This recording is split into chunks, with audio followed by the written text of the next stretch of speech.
안녕하세요, 여러분. 오늘 여러분께 들려드릴 이야기는 바로 이렇습니다.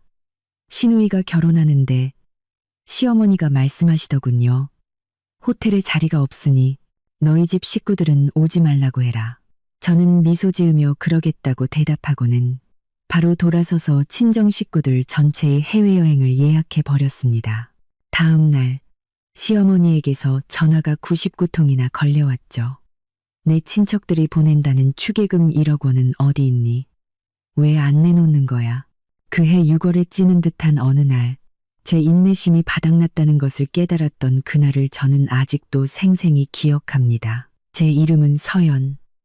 겉보기에는 남부러울 것 없는 번듯한 집안의 맏며느리입니다. 남편 민주는 안정적인 직장에 다니고 저는 작은 미디어 회사에서 일하며 생활하기에 부족함 없는 수입을 벌고 있었죠. 시댁에서는 싹싹하고 현명한 며느리로 소문이 나 있었습니다. 하지만 그 완벽해 보이던 가족이라는 울타리는 시누이 미나가 결혼을 준비하면서부터 금이 가기 시작했습니다. 미나의 결혼은 집안의 가장 큰 행사였습니다. 특히 시어머니 김 여사님은 체면을 목숨처럼 여기는 분이셨죠. 어머니에게 딸의 결혼식은 집안의 부와 사회적 지위, 그리고 인맥을 과시하는 장대한 쇼나 다름없었습니다. 김 여사님은 늘 입버릇처럼 말씀하셨죠. 사람은 체면이 있어야 해. 그리고 여자의 체면은 바로 딸의 결혼식에서 세워지는 거란다. 바로 그 체면 때문에 남편 민준이 출장을 가고 집에 없던 어느 날, 저는 시어머니께 따로 불려갔습니다. 토요일 오후 장을 봐와서 냉장고에 채소를 정리하고 있는데 시어머니께서 저를 거실로 부르셨습니다. 번쩍이는 자개 장식 의자에 근엄하게 앉아 계신 시어머니의 눈빛은 평소의 다정함이 아닌 마치 물건값을 매기려는 듯 저를 샅샅이 훑는 날카로운 시선이었습니다. 서연아. 김 여사님의 목소리는 나지막했지만 한 글자 한 글자의 명령에 무게가 실려 있었습니다. 너도 알다시피 미나가 곧 결혼하지 않니? 우리 집안의 큰일이다. 이쪽 하객들은 전부 사업 파트너에 사회적으로 지위가 높은 분들이야. 내가 우리 집안 체면을 제대로 세워야 하지 않겠니? 저는 토마토 바구니를 내려놓고 어머니 맞은편에 앉아 최대한 평온한 표정을 유지하려 애썼습니다. 단순히 이를 의논하는 자리가 아니라는 것을 직감했기 때문입니다. 네, 어머님, 알고 있습니다. 예식장 예약부터 청첩장까지 모두 어머님 뜻에 따랐으니 걱정 마세요. 제가 예의 바르게 대답했습니다. 어머니는 뜨거운 차를 한 모금 마시고 찻잔을 유리 테이블에 탁 소리가 나게 내려놓으셨습니다. 그 작은 소리에 저는 움찔했습니다. 불길한 예감이 들었죠. 내가 말하려는 건 네가 한 일이 아니라 아직 하지 않은 일에 관한 거다.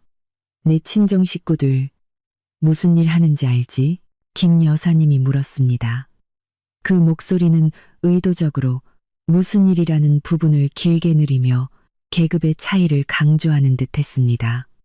순간 가슴이 철렁했습니다. 저희 부모님은 시장에서 작은 가게를 운영하십니다. 정직하게 땀 흘려 돈을 버시는 분들이죠. 부유하지는 않으셔도 저를 반듯하게 키워주셨습니다. 네, 저희 부모님과 삼촌, 이모 모두 시장에서 장사를 하십니다. 다들 정직하고 성실한 분들이세요. 저는 최대한 존중하는 어조를 유지하며 답했습니다. 시어머니는 경멸감을 숨기지 않은 채 길게 한숨을 내쉬었습니다. 그러고는 손부채질을 하며 마치 제 말에 공기가 오염되기라도 한 것처럼 얼굴을 가리셨습니다. 얘야, 정직이라는 게 돈을 얼마나 버느냐가 아니라 체면에 있는 거란다. 우리 집안의 사장님, 부장님들 모셔놓고 그 사이에 시장 바닥에서 생선 비린내, 흙냄새 풍기는 내 친척들이 섞여 있다고 생각해 보렴. 남들이 우리 집을 뭐라고 생각하겠니? 미나가 시댁 가서 얼굴이나 들고 다닐 수 있겠어? 저는 침묵했습니다. 그 순간 등골을 타고 차가운 기운이 흘렀습니다. 두려움 때문이 아니라 지독한 실망감 때문이었습니다. 그동안 제 효심과 헌신이 존중으로 돌아올 것이라 믿었습니다. 하지만 아니었습니다. 시어머니의 눈에 저와 제 가족의 가치는 오직 체면과 돈으로만 측정될 뿐이었습니다. 어머니는 딸의 허울뿐인 명예를 위해 제 혈육을 끊어내려 하고 있었습니다. 시어머니는 몸을 앞으로 숙이며 날카로운 눈빛으로 저를 쏘아보았습니다. 그러니 내 친정 식구들은 부르지 말았으면 한다. 솔직히 말해서 내 쪽 하객은 필요 없어. 그냥 너희 부모님 두 분만 오시면 충분해. 다른 친척들에게는 호텔에 자리가 꽉 차서 조촐하게 한다고 둘러대렴. 내 말 알아듣겠니? 그 말은 제 뺨을 후려치는 것처럼 아프고 굴욕적이었습니다. 저는 치맛자락 아래로 주먹을 꽉 쥐고 가슴 속에서 들끓는 분노를 억눌렀습니다. 지금 대들었다가는 시끄러워지기만 할 뿐 아무것도 해결되지 않는다는 것을 알았습니다. 지금 시어머니와 싸우는 것은 힘만 뺄 뿐이고 어차피 어머니의 생각은 바뀌지 않을 테니까요. 게다가 저는 제 복수 계획을 위한 퇴로를 남겨두고 싶었습니다. 저는 천천히 일어나 억울함에 목소리가 떨리지 않도록 심호흡을 했습니다. 네, 어머님. 무슨 말씀인지 알겠습니다. 어머님 뜻대로 하겠습니다. 부모님과 친척들께는 제가 잘 말씀드릴게요.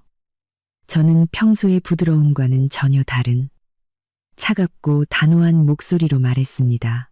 시어머니는 제가 그렇게 쉽고 빠르게 동의할 줄은 몰랐는지 만족스러운 미소를 지었습니다. 하지만 제 눈에 그 미소는 악랄하기 그지없었습니다. 그래, 똑똑한 아이인 줄 알았다. 며느리는 결국 남이니 시댁을 먼저 생각할 줄 알아야지. 내 공은 잊지 않으마.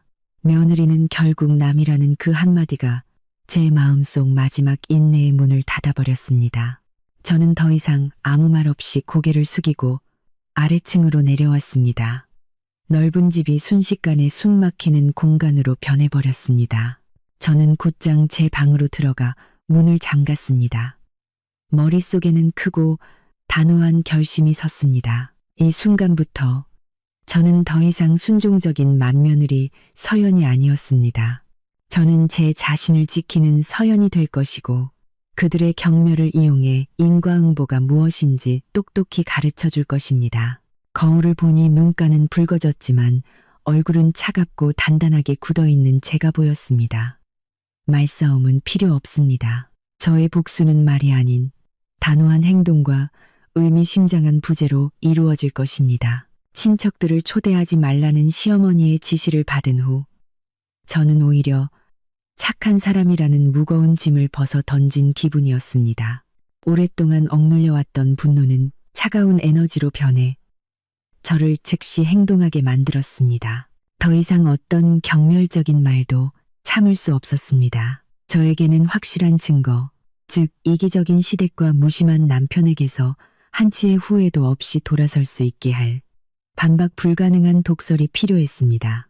이틀 후 저는 휴대폰의 녹음 기능을 켜고 기회를 기다렸습니다. 시어머니의 성격을 잘 알았기에 그분은 자신의 승리를 결코 혼자만 담아두지 못할 것이 분명했습니다. 틀림없이 누군가에게 며느리를 길들이고 딸의 화려한 결혼식에서 격떨어지는 사람들을 걸러낸 자신의 수완을 자랑할 것이었습니다. 기회는 화요일 저녁에 찾아왔습니다. 남편은 아직 돌아오지 않았고 미나는 예비 신랑과 웨딩드레스를 보러 나간 후였습니다.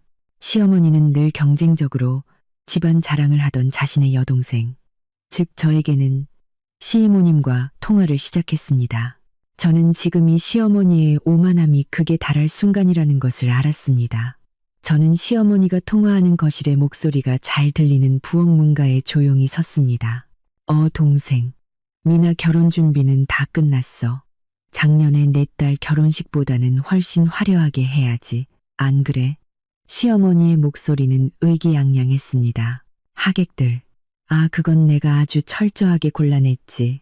민준이 쪽은 다들 지위 있고 배운 사람들이고 그 며느리 쪽은 내가 그냥 오지 말라고 했어.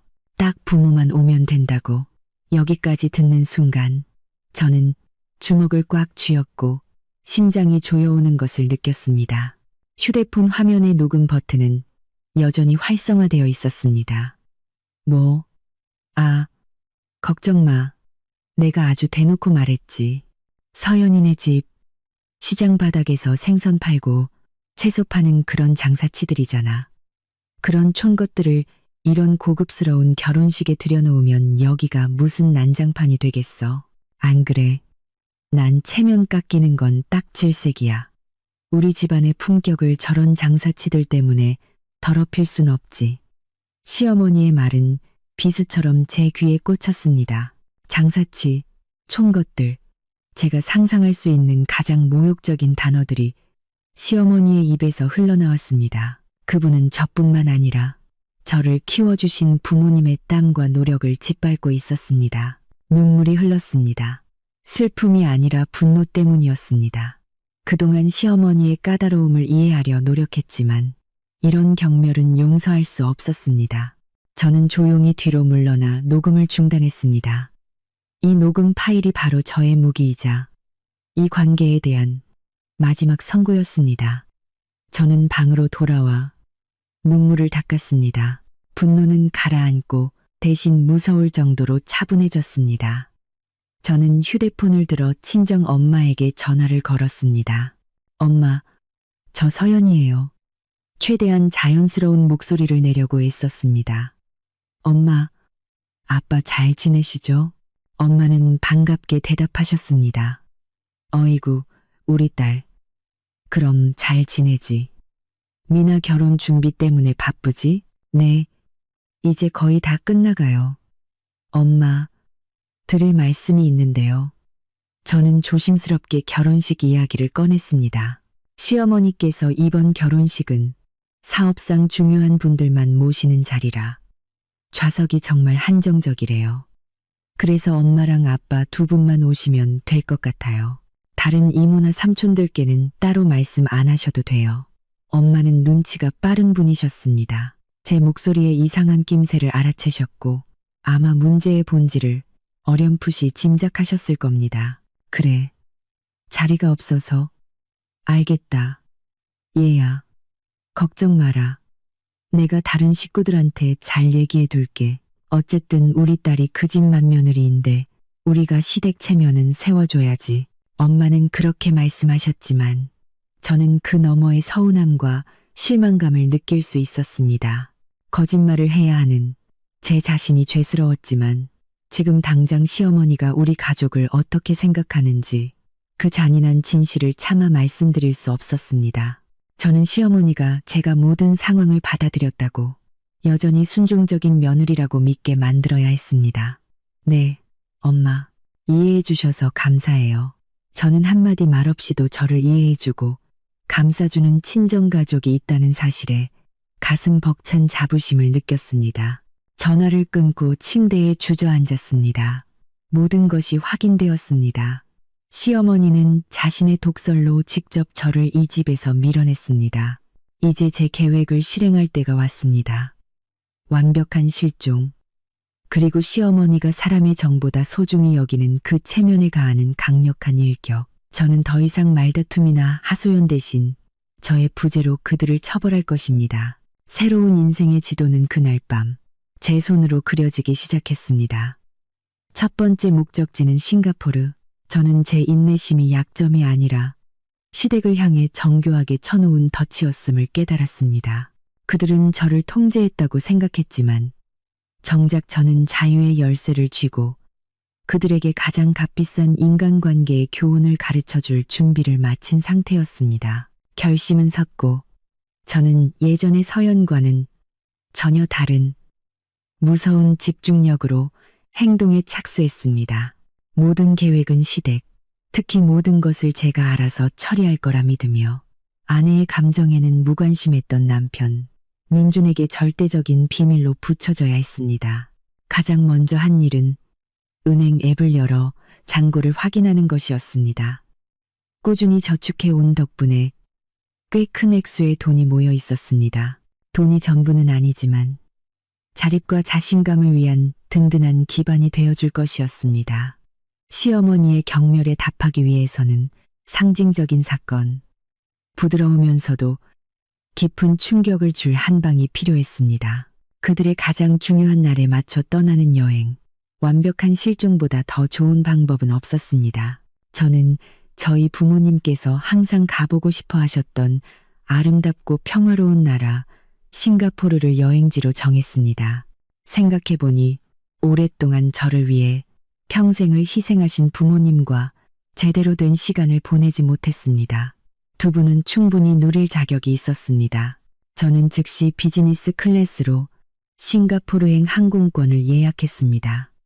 출발일은 바로 약혼식 날 아침. 한국인은 무비자로 입국이 가능했기에 절차는 매우 간단했습니다. 2박 3일의 일정은 여행을 즐기기에도 가장 중요한 순간에 맞춰 돌아오기에도 완벽했습니다. 이것은 단순한 여행이 아니라 제 행복과 친정 가족의 유대를 위한 투자였습니다. 고객님, 시누이분 결혼식 날짜에 맞춰서 싱가포르행 비즈니스석 상장을 예약하시는 게 확실한가요? 이 티켓은 취소 수수료가 엄청난데요. 여행사 직원이 놀란 목소리로 되물었습니다. 확실해요. 바로 결제할 테니 진행해 주세요. 저는 단호하게 대답했습니다. 모든 것을 준비하는 동안 저는 이혼 절차에 대해서도 알아보고 개인 자산을 정리했습니다.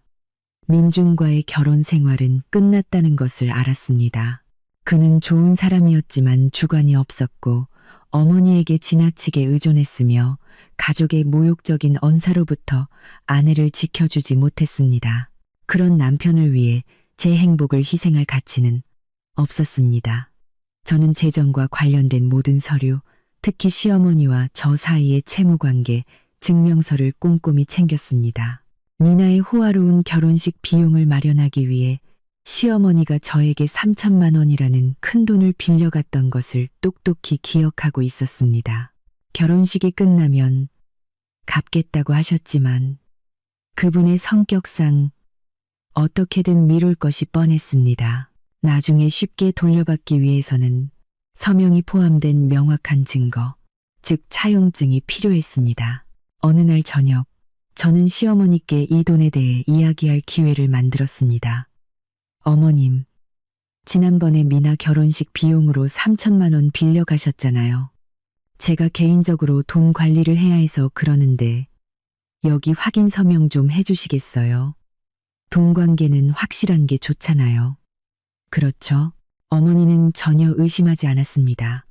저를 완벽하게 통제했다는 자만심에 빠져 있었기 때문이죠.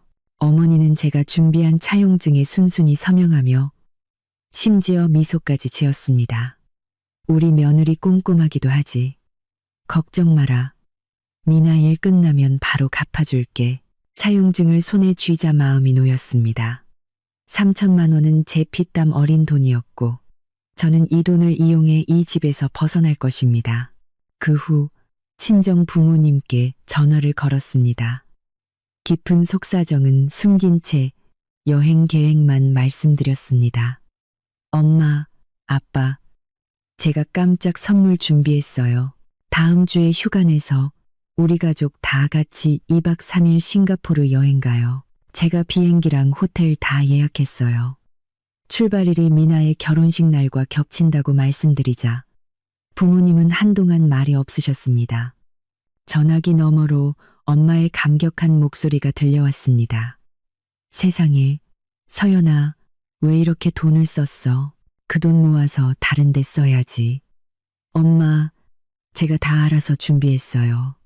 저 이제 엄마, 아빠 챙겨드릴 능력 돼요. 평생 저 때문에 고생하셨으니 이제 좀 누리셔야죠. 저도 좀 쉬고 싶고요. 엄마는 그냥 집만 챙기시면 돼요. 과묵하신 아버지가 차분한 목소리로 말씀하셨습니다. 딸아, 아빠는 내가 자랑스럽다. 내가 즐겁고 행복하다면 그걸로 됐다. 시댁일은 우리가 묻지 않으마. 하지만 내가 많이 힘들었다는 건 안다. 다녀오너라. 가서 마음 편히 쉬고 와. 다른 건 걱정 말고. 부모님의 진심 어린 말씀과 무조건적인 이해에 눈물이 터져 나왔습니다. 저의 효도는 책임감일 뿐만 아니라 무한한 힘의 원천임을 깨달았습니다. 저는 옳은 일을 하고 있었습니다. 시댁의 허울뿐인 체면과 경멸보다 제 자신과 부모님의 행복을 우선순위에 두고 있었습니다. 저는 부모님께 여행 정보를 보내드리며 절대 비밀을 지켜달라고 신신당부했습니다. 시댁 식구들 눈에는 제가 여전히 청첩장을 돌리고 예식장 장식을 챙기는 바쁜 며느리 서연으로 보일 것입니다. 그들은 제가 한 걸음 한 걸음 치밀하게 계획을 세웠고 그들을 위한 덫이 이미 반쯤 조여졌다는 사실을 전혀 눈치채지 못했습니다. 제 운명을 스스로 결정하는 이 기분은 정말 최고였습니다. 어떤 억울함보다도 강렬했습니다. 저는 소리 없는 전쟁, 문명적이고 단호한 복수를 할 준비를 마쳤습니다. 싱가포르 여행 준비가 모두 끝나고 미나의 결혼식이 이틀 앞으로 다가왔을 때 저는 다시 친정 부모님 댁으로 불려갔습니다. 이번 만남은 조용하고 따뜻하며 감동적이었습니다. 집에 도착하니 부모님은 제가 좋아하는 반찬들로 소박하지만 맛있는 저녁상을 차려놓으셨습니다. 식사 후 부모님은 저를 찻상 앞에 앉히셨습니다. 엄마는 두툼한 봉투 하나를 테이블 위에 올려놓으시며 사랑과 안쓰러움이 뒤섞인 눈빛으로 저를 바라보셨습니다. 서연아, 이리 와 앉아라. 할 얘기가 있다. 뭔가 심상치 않은 분위기를 느꼈습니다. 네? 무슨 일이세요, 엄마? 아버지는 작게 헛기침을 하시더니 입을 여셨습니다. 이건 우리 집안 전체의 일이다. 내가 며칠 전에 미나 결혼식 자리가 없어서 친척들을 많이 못 부른다고 했지 않니? 우리가 이모랑 삼촌들한테 그대로 전했다. 엄마가 부드럽지만 단호한 목소리로 말을 이었습니다. 그 시어머니가 체면 따지는 사람인 건 우리도 안다. 그리고 네가 그동안 얼마나 힘들었을지도 짐작하고 있었어. 그분이 우리 식구들을 못 오게 한 게 네가 말한 것처럼 자리가 없어서가 아니라 우리를 무시해서라는 거 다들 눈치챘단다. 우리는 시장에서 장사하지만 누구 앞에서 부끄럽게 산 적 없어. 저는 고개를 숙였습니다. 부모님을 향한 죄송함과 시어머니를 향한 분노가 동시에 치밀어 올랐습니다. 제가 아무리 숨기려 해도 가족들은 이 아픈 진실을 알아차리고 만 것입니다. 그래서 어젯밤에 삼촌이랑 이모들을 다 집으로 불렀다.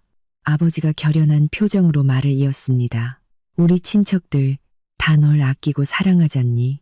다들 네가 얼마나 착하고 효심 깊은 아이인데 시댁에서 그렇게 무시당하게 둘 수 없다고 하더구나. 엄마는 봉투를 제 쪽으로 밀었습니다. 이 봉투는 우리 친척들이 전부 마음을 모은 거다. 원래는 미나 결혼 축의금으로 내려고 했던 돈이야. 그런데 얘기를 듣고는 축의금을 보내지 않기로 결정했단다. 전부 합쳐서 1억 원이야. 저는 그 액수에 깜짝 놀랐습니다. 1억 원. 시장에서 땀 흘려 장사하는 분들이 한 푼 두 푼 모은 그분들의 피와 땀이 담긴 거액이었습니다. 이 돈 시댁에 보내지 않고 너한테 직접 주기로 했다. 엄마는 단호한 눈빛으로 말씀하셨습니다. 다들 네가 시댁에 꿀리지 않고 당당하게 살 수 있도록 종잣돈이라도 있어야 한다고 하더구나. 그냥 받아둬라. 이건 너를 향한 우리 가족 모두의 마음이고 지지다. 저는 더 이상 눈물을 참을 수 없었습니다. 굵은 눈물방울이 쉴 새 없이 흘러내렸습니다. 시댁의 그 어떤 호화로움과도 비교할 수 없는 가장 값진 가족의 사랑과 지지를 온몸으로 느꼈습니다. 엄마, 아빠, 삼촌, 이모, 정말 감사해요. 저는 봉투를 끌어안고 흐느꼈습니다. 모두의 마음에 보답할게요. 이 돈 정말 의미 있게 쓸게요. 아버지는 제 어깨에 손을 얹고 따뜻하게 격려하셨습니다. 걱정 마라, 딸아. 여행 가서 신나게 놀다 와. 집안일은 신경 쓰지 말고 앞으로 내가 가는 길 우리 가족 모두가 함께 할 테니 내 자신을 믿고 너를 무시하는 사람들 앞에서는 절대 고개 숙이지 마라. 저는 무한한 힘을 얻은 기분이었습니다. 이 1억 원은 단순한 돈이 아니었습니다. 제게는 시댁이 결코 가질 수 없는 든든한 배경이 있다는 증거였습니다. 이제 저의 복수 계획은 개인적인 감정 싸움이 아니라 우리 가문의 명예를 지키는 일이 되었습니다. 저는 이 돈을 공동명의 통장이 아닌 제 이름으로 된 별도의 계좌에 넣기로 했습니다. 이것은 저의 독립적인 미래를 위한 초석이 될 것입니다. 시어머니에게 받아내야 할 빚 3천만 원에 친척들이 주신 1억 원까지 저는 시댁의 굴레에서 완전히 벗어나 새로운 삶을 시작할 충분한 자금을 갖게 되었습니다. 저는 부모님을 꼭 껴안고 다시 한번 감사 인사를 드렸습니다. 다가오는 싱가포르 여행은 단순한 휴가가 아니라 제 독립을 선언하는 인생의 전환점이 될 것이라고 다짐했습니다. 저는 날아오를 준비를 마쳤습니다. 시어머니와 미나는 그들의 체면이 저의 부재, 그리고 그들의 호화로운 계획 전체의 붕괴라는 대가를 치르게 되리라는 것을 곧 깨닫게 될 것입니다. 다시는 그들이 제 자존심을 짓밟게 두지 않을 것입니다. 그날 밤, 집안은 이상할 정도로 고요했습니다. 내일은 약혼식, 그리고 이틀 뒤에는 미나의 본식이었습니다. 시어머니는 일찌감치 잠자리에 드신 듯 했습니다. 아마 모든 것이 자신의 뜻대로 되어가고 있다는 생각에 만족스러워하고 계시겠죠. 화려한 결혼식, 격조 높은 하객들, 그리고 무엇보다 장사치 며느리가 자기 친척들과의 연을 순순히 끊어냈으니까요. 저는 방 안에서 조용히 여행 가방을 꾸렸습니다. 3일간의 여행에 필요한 최소한의 짐만 챙겼습니다. 모든 행동은 마지막 임무를 수행하는 첩보원처럼 소리 없이 이루어졌습니다. 옥색 캐리어가 방바닥에 놓여 있었습니다. 저는 신분증, 여권, 항공권, 시어머니의 3천만 원 차용증 등 중요한 서류를 작은 파우치에 담았습니다. 그리고 특히 시어머니의 모욕적인 언사가 담긴 녹음 파일이 있는 휴대폰도 잊지 않았습니다. 그것은 반박할 수 없는 증거이자 저를 자유로 이끌어줄 열쇠였습니다. 저는 침실을 나와 문틈으로 집안을 살폈습니다. 미나의 방은 내일 아침 장식을 위해 깨끗하게 치워져 있었습니다. 시어머니는 전문 데코레이션 팀을 고용했고 미나의 값비싼 비단, 한복이 옷걸이에 걸려 있었습니다. 모든 것이 화려했지만 저는 조금도 부럽지 않았습니다. 그저 허영심과 그 체면을 위해 치러야 할 값비싼 대가만 보일 뿐이었습니다. 방으로 돌아오니 남편 민준이 침대에서 깊이 잠들어 있었습니다. 그는 옆으로 누워 세상 모르고 자고 있었습니다. 바로 옆에 누운 아내가 곧 그의 인생에서 사라질 것이라는 사실도, 그의 삶에 거대한 폭풍이 몰아칠 것이라는 사실도 전혀 모른 채 말이죠. 저는 침대 가장자리에 앉아 민준을 바라보았습니다. 더 이상 미움은 없었고 연민만 남았습니다. 그는 사랑하는 사람을 지켜주지 못하고 스스로의 두 발로 서지도 못하는 약한 남자였습니다. 그는 어머니의 말을 따르기로 선택했고 제가 모욕당하는 것을 방치했습니다. 제가 그의 동생 결혼식을 위해 동분서주하는 동안 그의 침묵이 바로 이 결혼에 대한 마지막 대답이었습니다. 저는 작은 메모지에 몇 줄을 급히 적어 냉장고에 붙였습니다. 작별 인사가 아닌 업무적인 메시지였습니다.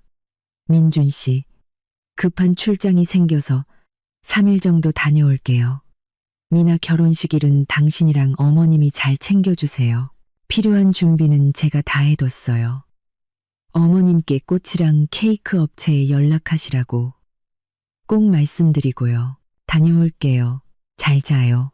저는 소란을 피우고 싶지 않았습니다. 그들이 저의 실종을 갑작스럽게 하지만 손쓸 수 없게 발견하기를 바랐습니다.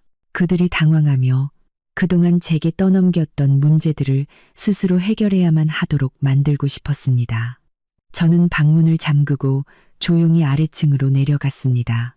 친정 부모님께 마지막 문자를 보냈습니다.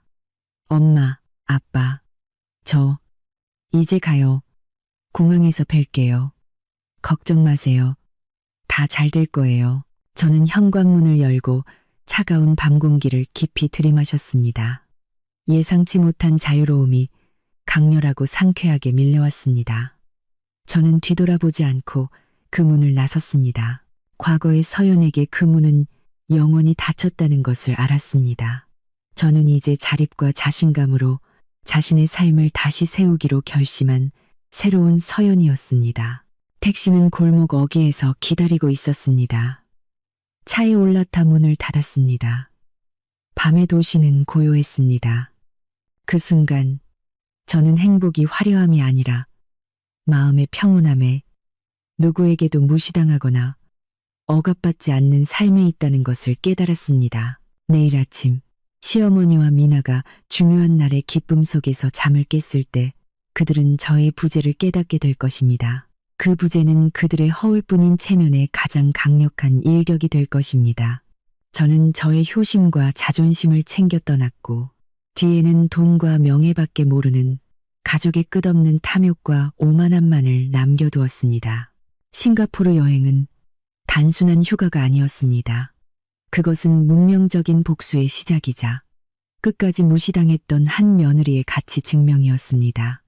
저는 눈을 감았습니다. 낯선 땅에서의 3일은 휴식을 취하고 에너지를 되찾으며 돌아왔을 때의 마지막 대결을 준비하는 시간이 될 것입니다. 저는 모든 것을 마주할 준비가 되었습니다.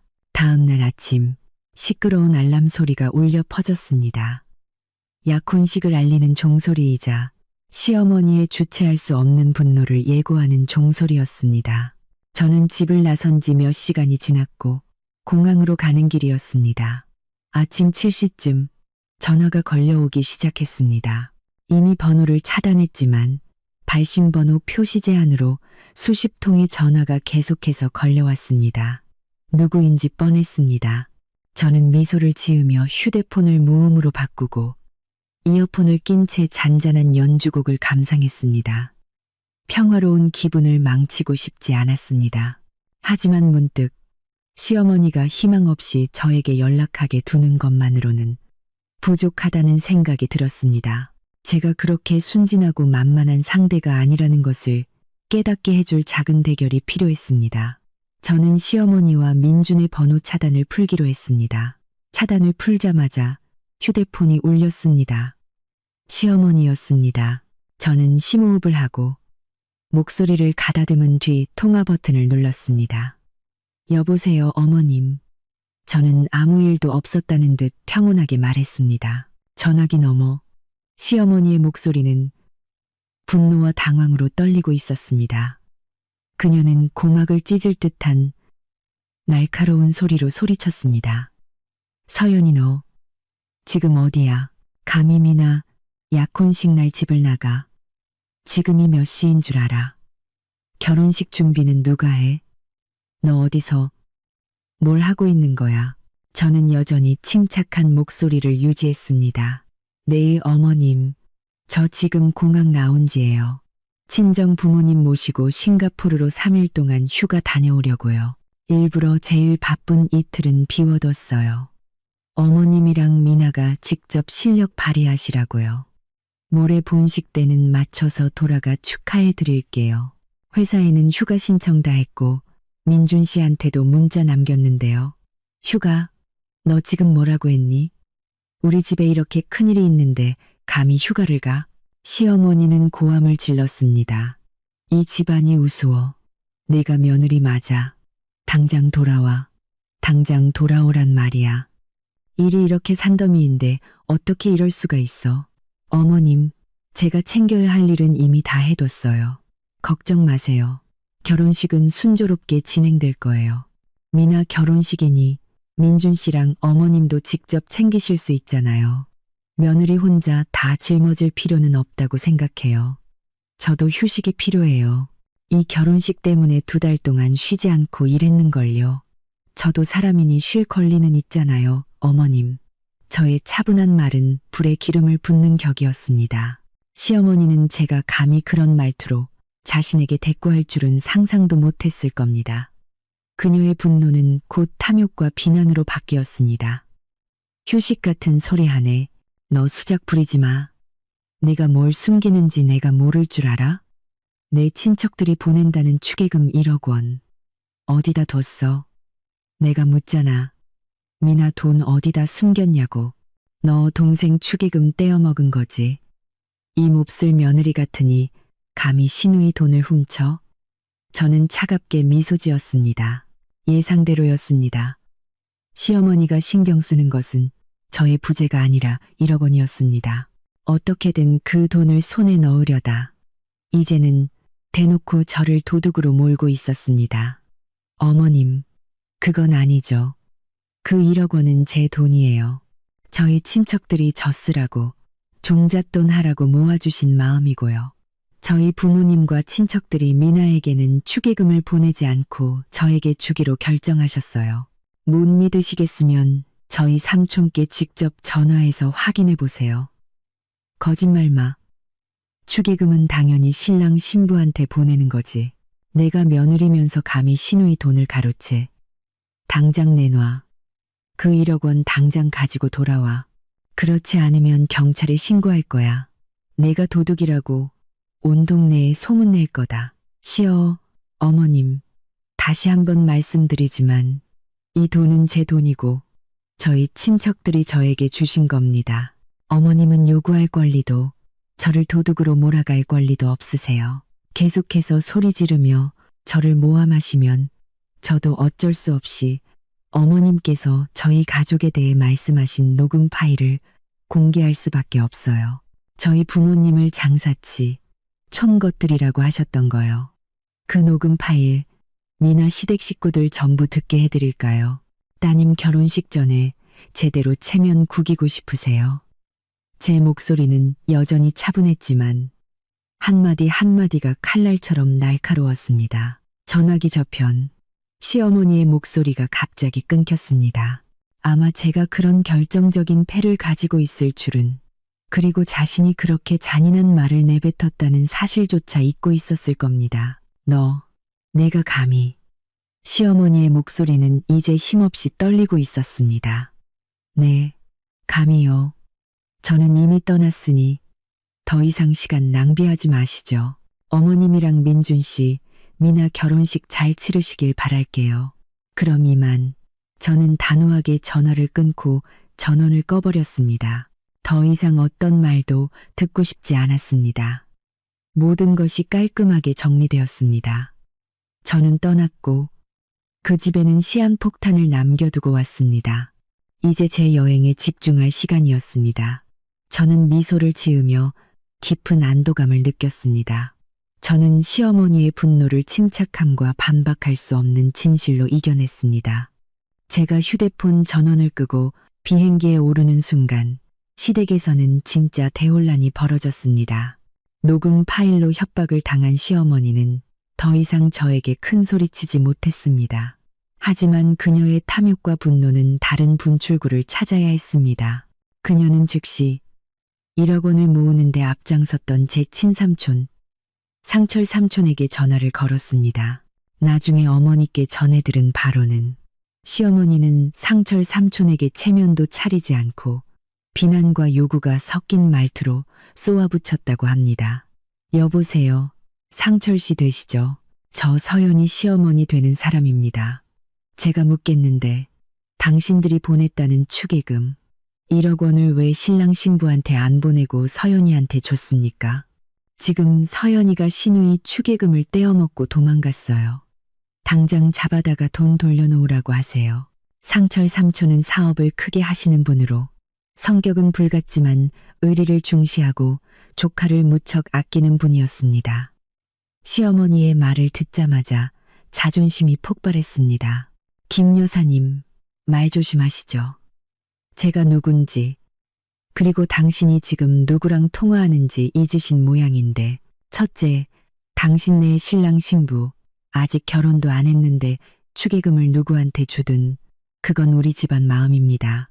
둘째, 그 1억 원은 축의금이 아니라 우리 친척들이 서연이 종잣돈 하라고 모아준 돈입니다. 왜냐고요? 바로 당신 입으로 우리 집안을 촌것들 장사치라고 무시했기 때문이죠. 체면이 그렇게 중요하시면 알아서 챙기시지. 왜 우리 조카한테 손을 벌리십니까? 상철 삼촌의 목소리는 조금도 봐주는 기색 없이 단호했습니다. 시어머니는 된통 당했지만 탐욕은 멈추지 않았습니다. 뭐라고요? 서연이는 우리 집 며느리예요. 돈이 있으면 시댁을 위해 써야죠. 지금 동생 결혼식 날에 집 나가서 여행이나 하고 있는 거 아세요? 무책임하고 불효막심한 년이라고요. 무책임, 불효. 상철 삼촌은 코웃음을 쳤습니다. 내가 묻죠. 이번 결혼식 준비 서연이가 다 하지 않았습니까? 당신 체면 세워주려고 우리 서연이가 얼마나 뛰어다녔는지 알기나 해요. 서연이가 무책임한지 아닌지는 내일 결혼식이 제대로 치러지는지 보면 알게 될 겁니다. 그리고 그 돈은 우리 조카 피땀 흘려 번 돈이니 당연히 자기가 가질 권리가 있고요.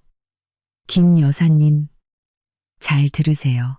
이 시간부로 서연이는 더 이상 당신 며느리가 아닙니다. 새로운 삶을 찾아 떠났다고요.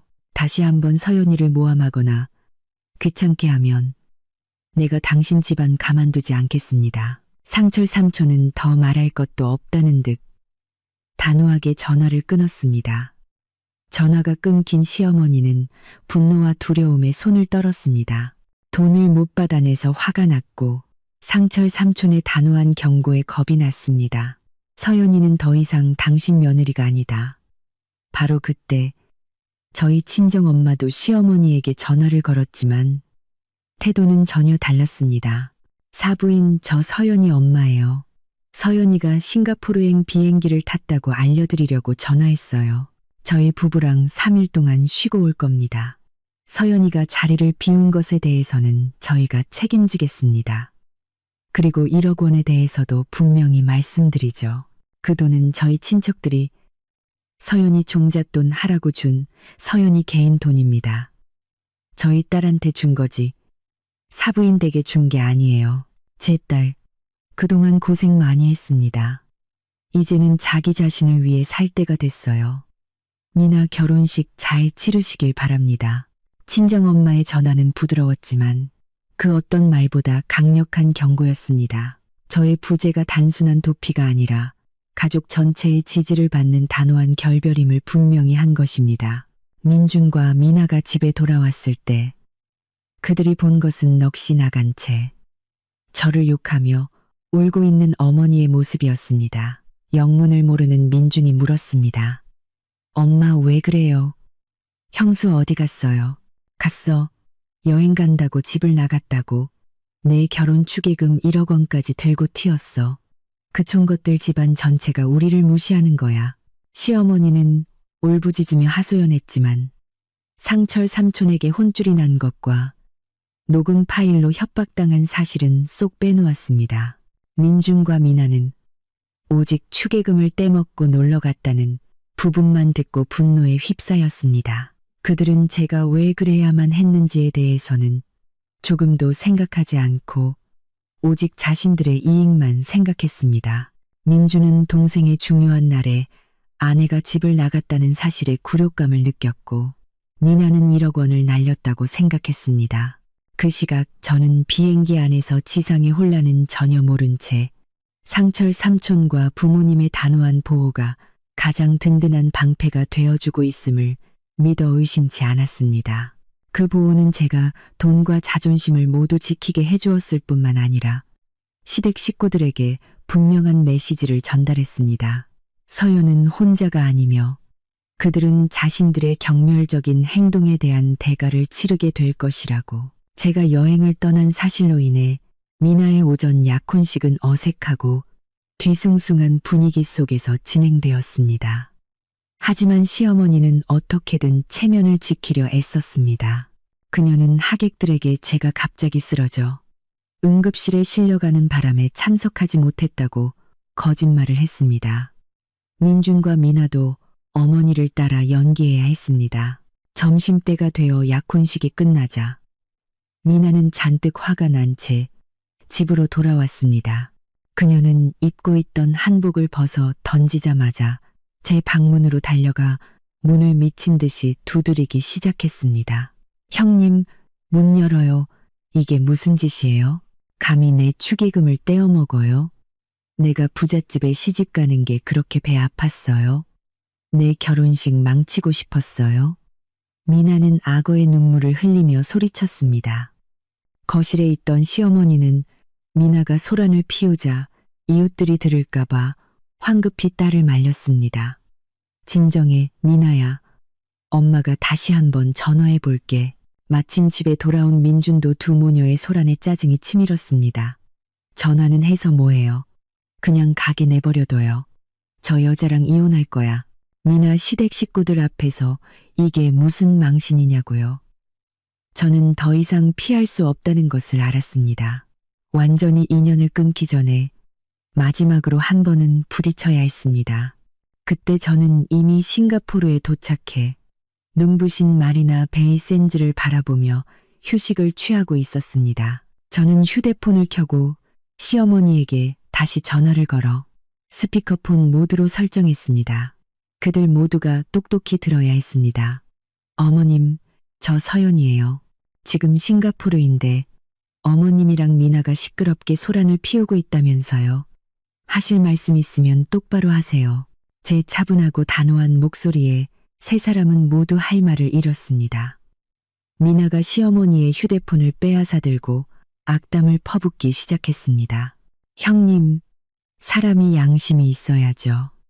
형님이면서 어떻게 동생 축의금을 훔칠 수가 있어요. 1억 원이 얼마나 큰 돈인지 알아요. 당장 돌아와서 돈 내놔요. 그렇지 않으면 가만 안 둘 줄 알아요. 민준도 거들었습니다. 서연아, 이게 무슨 짓이야. 나 창피해서 얼굴을 들고 다닐 수가 없어. 당장 돌아와.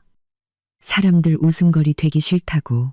저는 심호흡을 하고 한치의 감정도 씻지 않은 차가운 목소리로 말했습니다.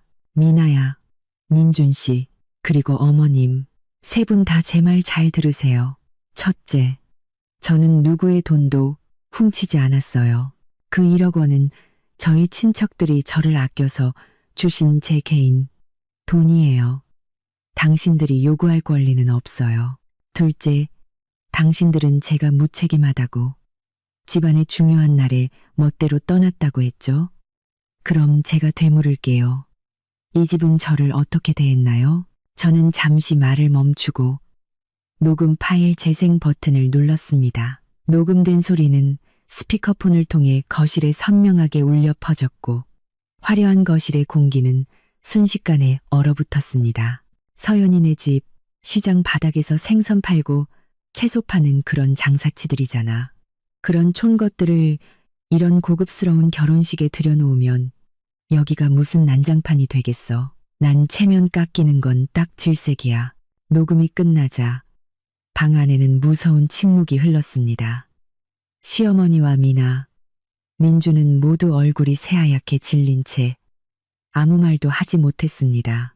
자신들이 자만심에 빠져 내뱉었던 독설이 이렇게 녹음되어 있을 줄은 꿈에도 몰랐을 것입니다. 어머님, 잘 들으셨어요? 장사치, 촌것들, 이게 어머님이 저희 가족을 모욕하며 사용하신 단어들이에요. 시어머니와 시댁 식구들에게 이 정도의 경멸을 받는 며느리가 과연 당신들 집안의 허울뿐인 체면을 위해 더 노력해야 할 필요가 있을까요? 당신들이 직접 제 자존심을 짓밟았고 가족의 연을 끊었어요. 그러니 저는 제 자신과 저희 부모님의 명예를 지키기 위해 떠난 것뿐이에요. 당신들의 그 화려한 결혼식, 이제 알아서들 잘 치르세요. 시어머니는 이제 더듬거리며 말을 잇지 못했습니다. 서연아, 네가 감히 나를 녹음해? 네, 감히요. 이건 반박할 수 없는 증거예요. 이 녹음 파일, 제가 원하면 당신들 집안의 모든 친척, 친구, 사업 파트너들에게 보내서 누가 진짜 파렴치한 인간인지 다 알게 해드릴 수 있어요. 미나와 민준도 입을 다물었습니다. 제가 더 이상 과거의 순종적인 서연이 아니라는 것을 깨달은 것입니다. 저는 그들의 거짓된 명예를 무너뜨릴 충분한 무기를 가지고 있었습니다. 그리고 분명히 말해두죠. 이혼은 제가 돌아가서 바로 진행할 거예요. 그리고 어머님, 민준 씨, 미나 결혼식 비용으로 저한테 빌려가신 3천만 원 잊지 마세요. 차용증도 다 받아놨으니 한 푼도 빠짐없이 전부 받아낼 겁니다. 그렇게 아세요. 저는 그 누구에게도 반박할 기회를 주지 않고 전화를 끊었습니다. 그리고 다시 휴대폰 전원을 껐습니다.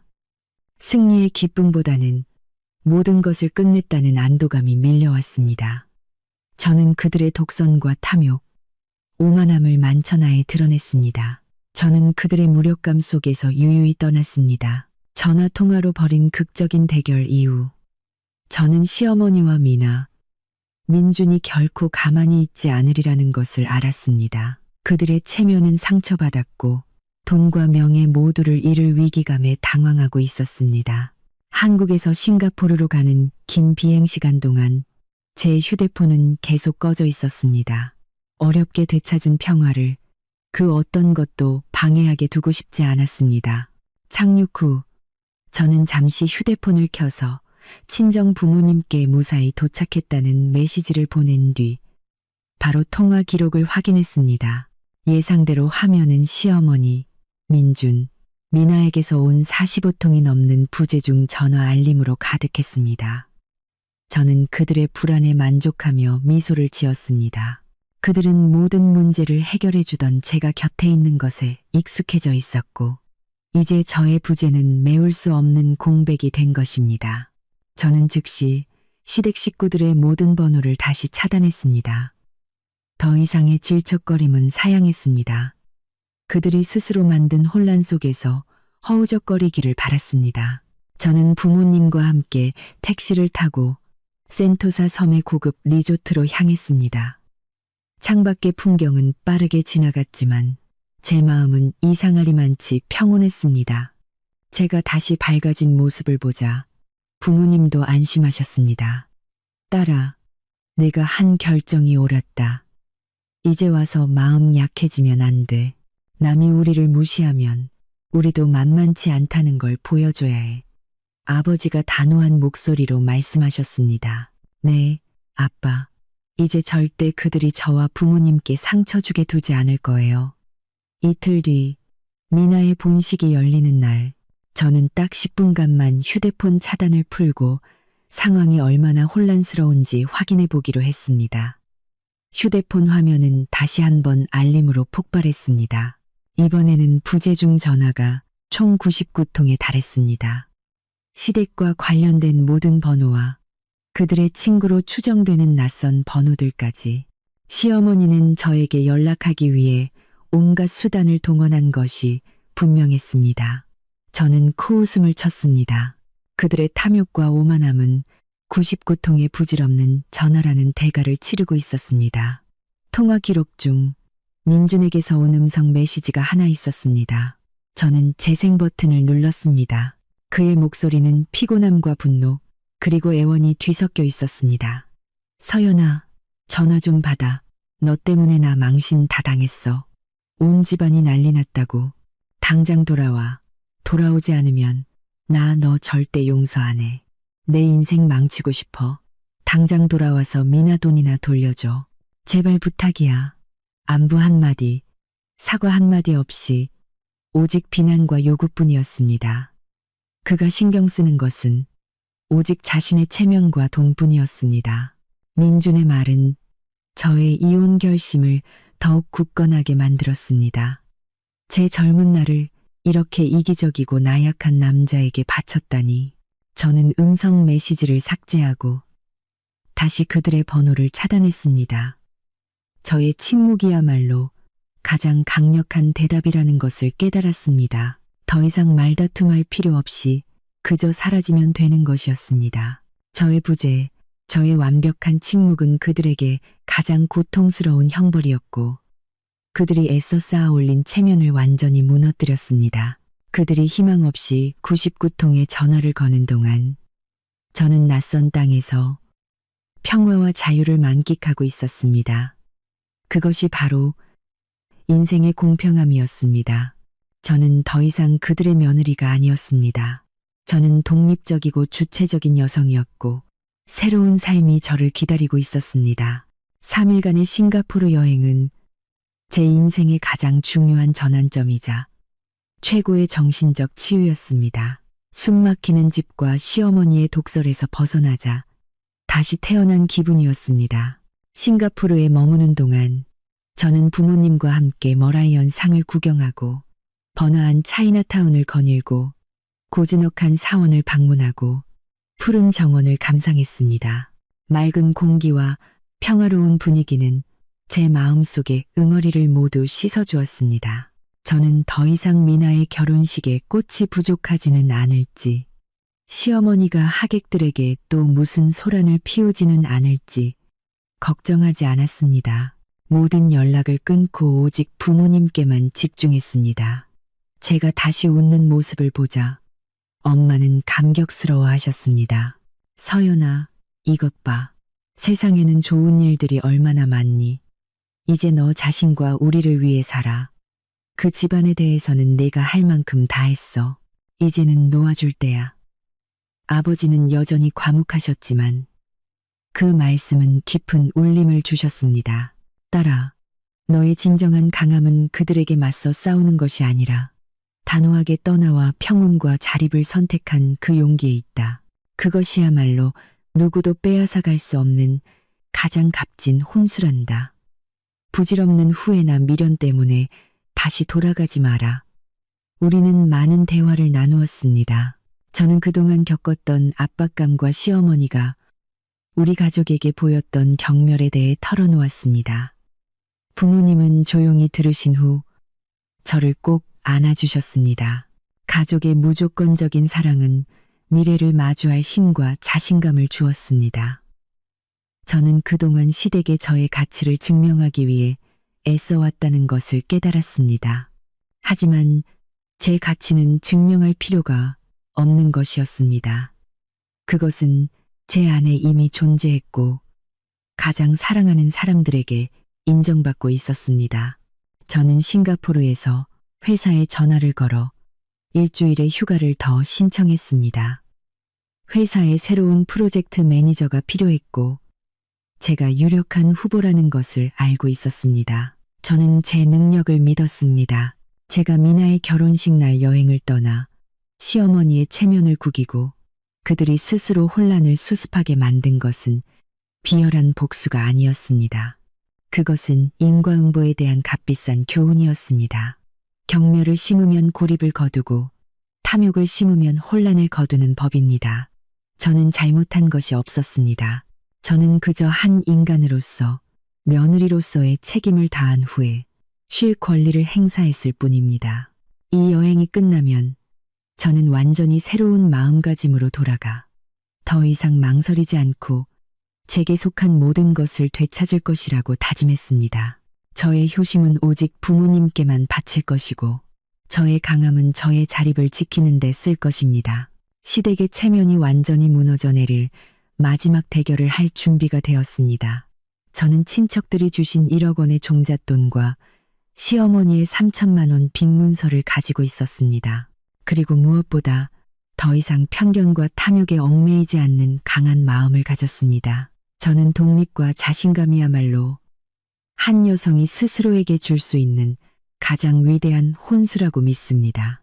저는 낡은 문을 닫고 평화롭고 행복한 새 삶을 열기 위해 돌아갈 준비를 마쳤습니다. 낯선 땅에서 보낸 7일간의 평화로운 시간이 끝나고 저는 한국으로 돌아왔습니다.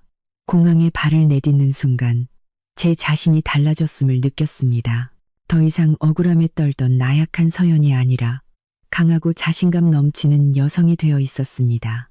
저는 바로 시댁으로 가지 않고 친정집에서 하룻밤을 더 머물며 마음을 가다듬었습니다.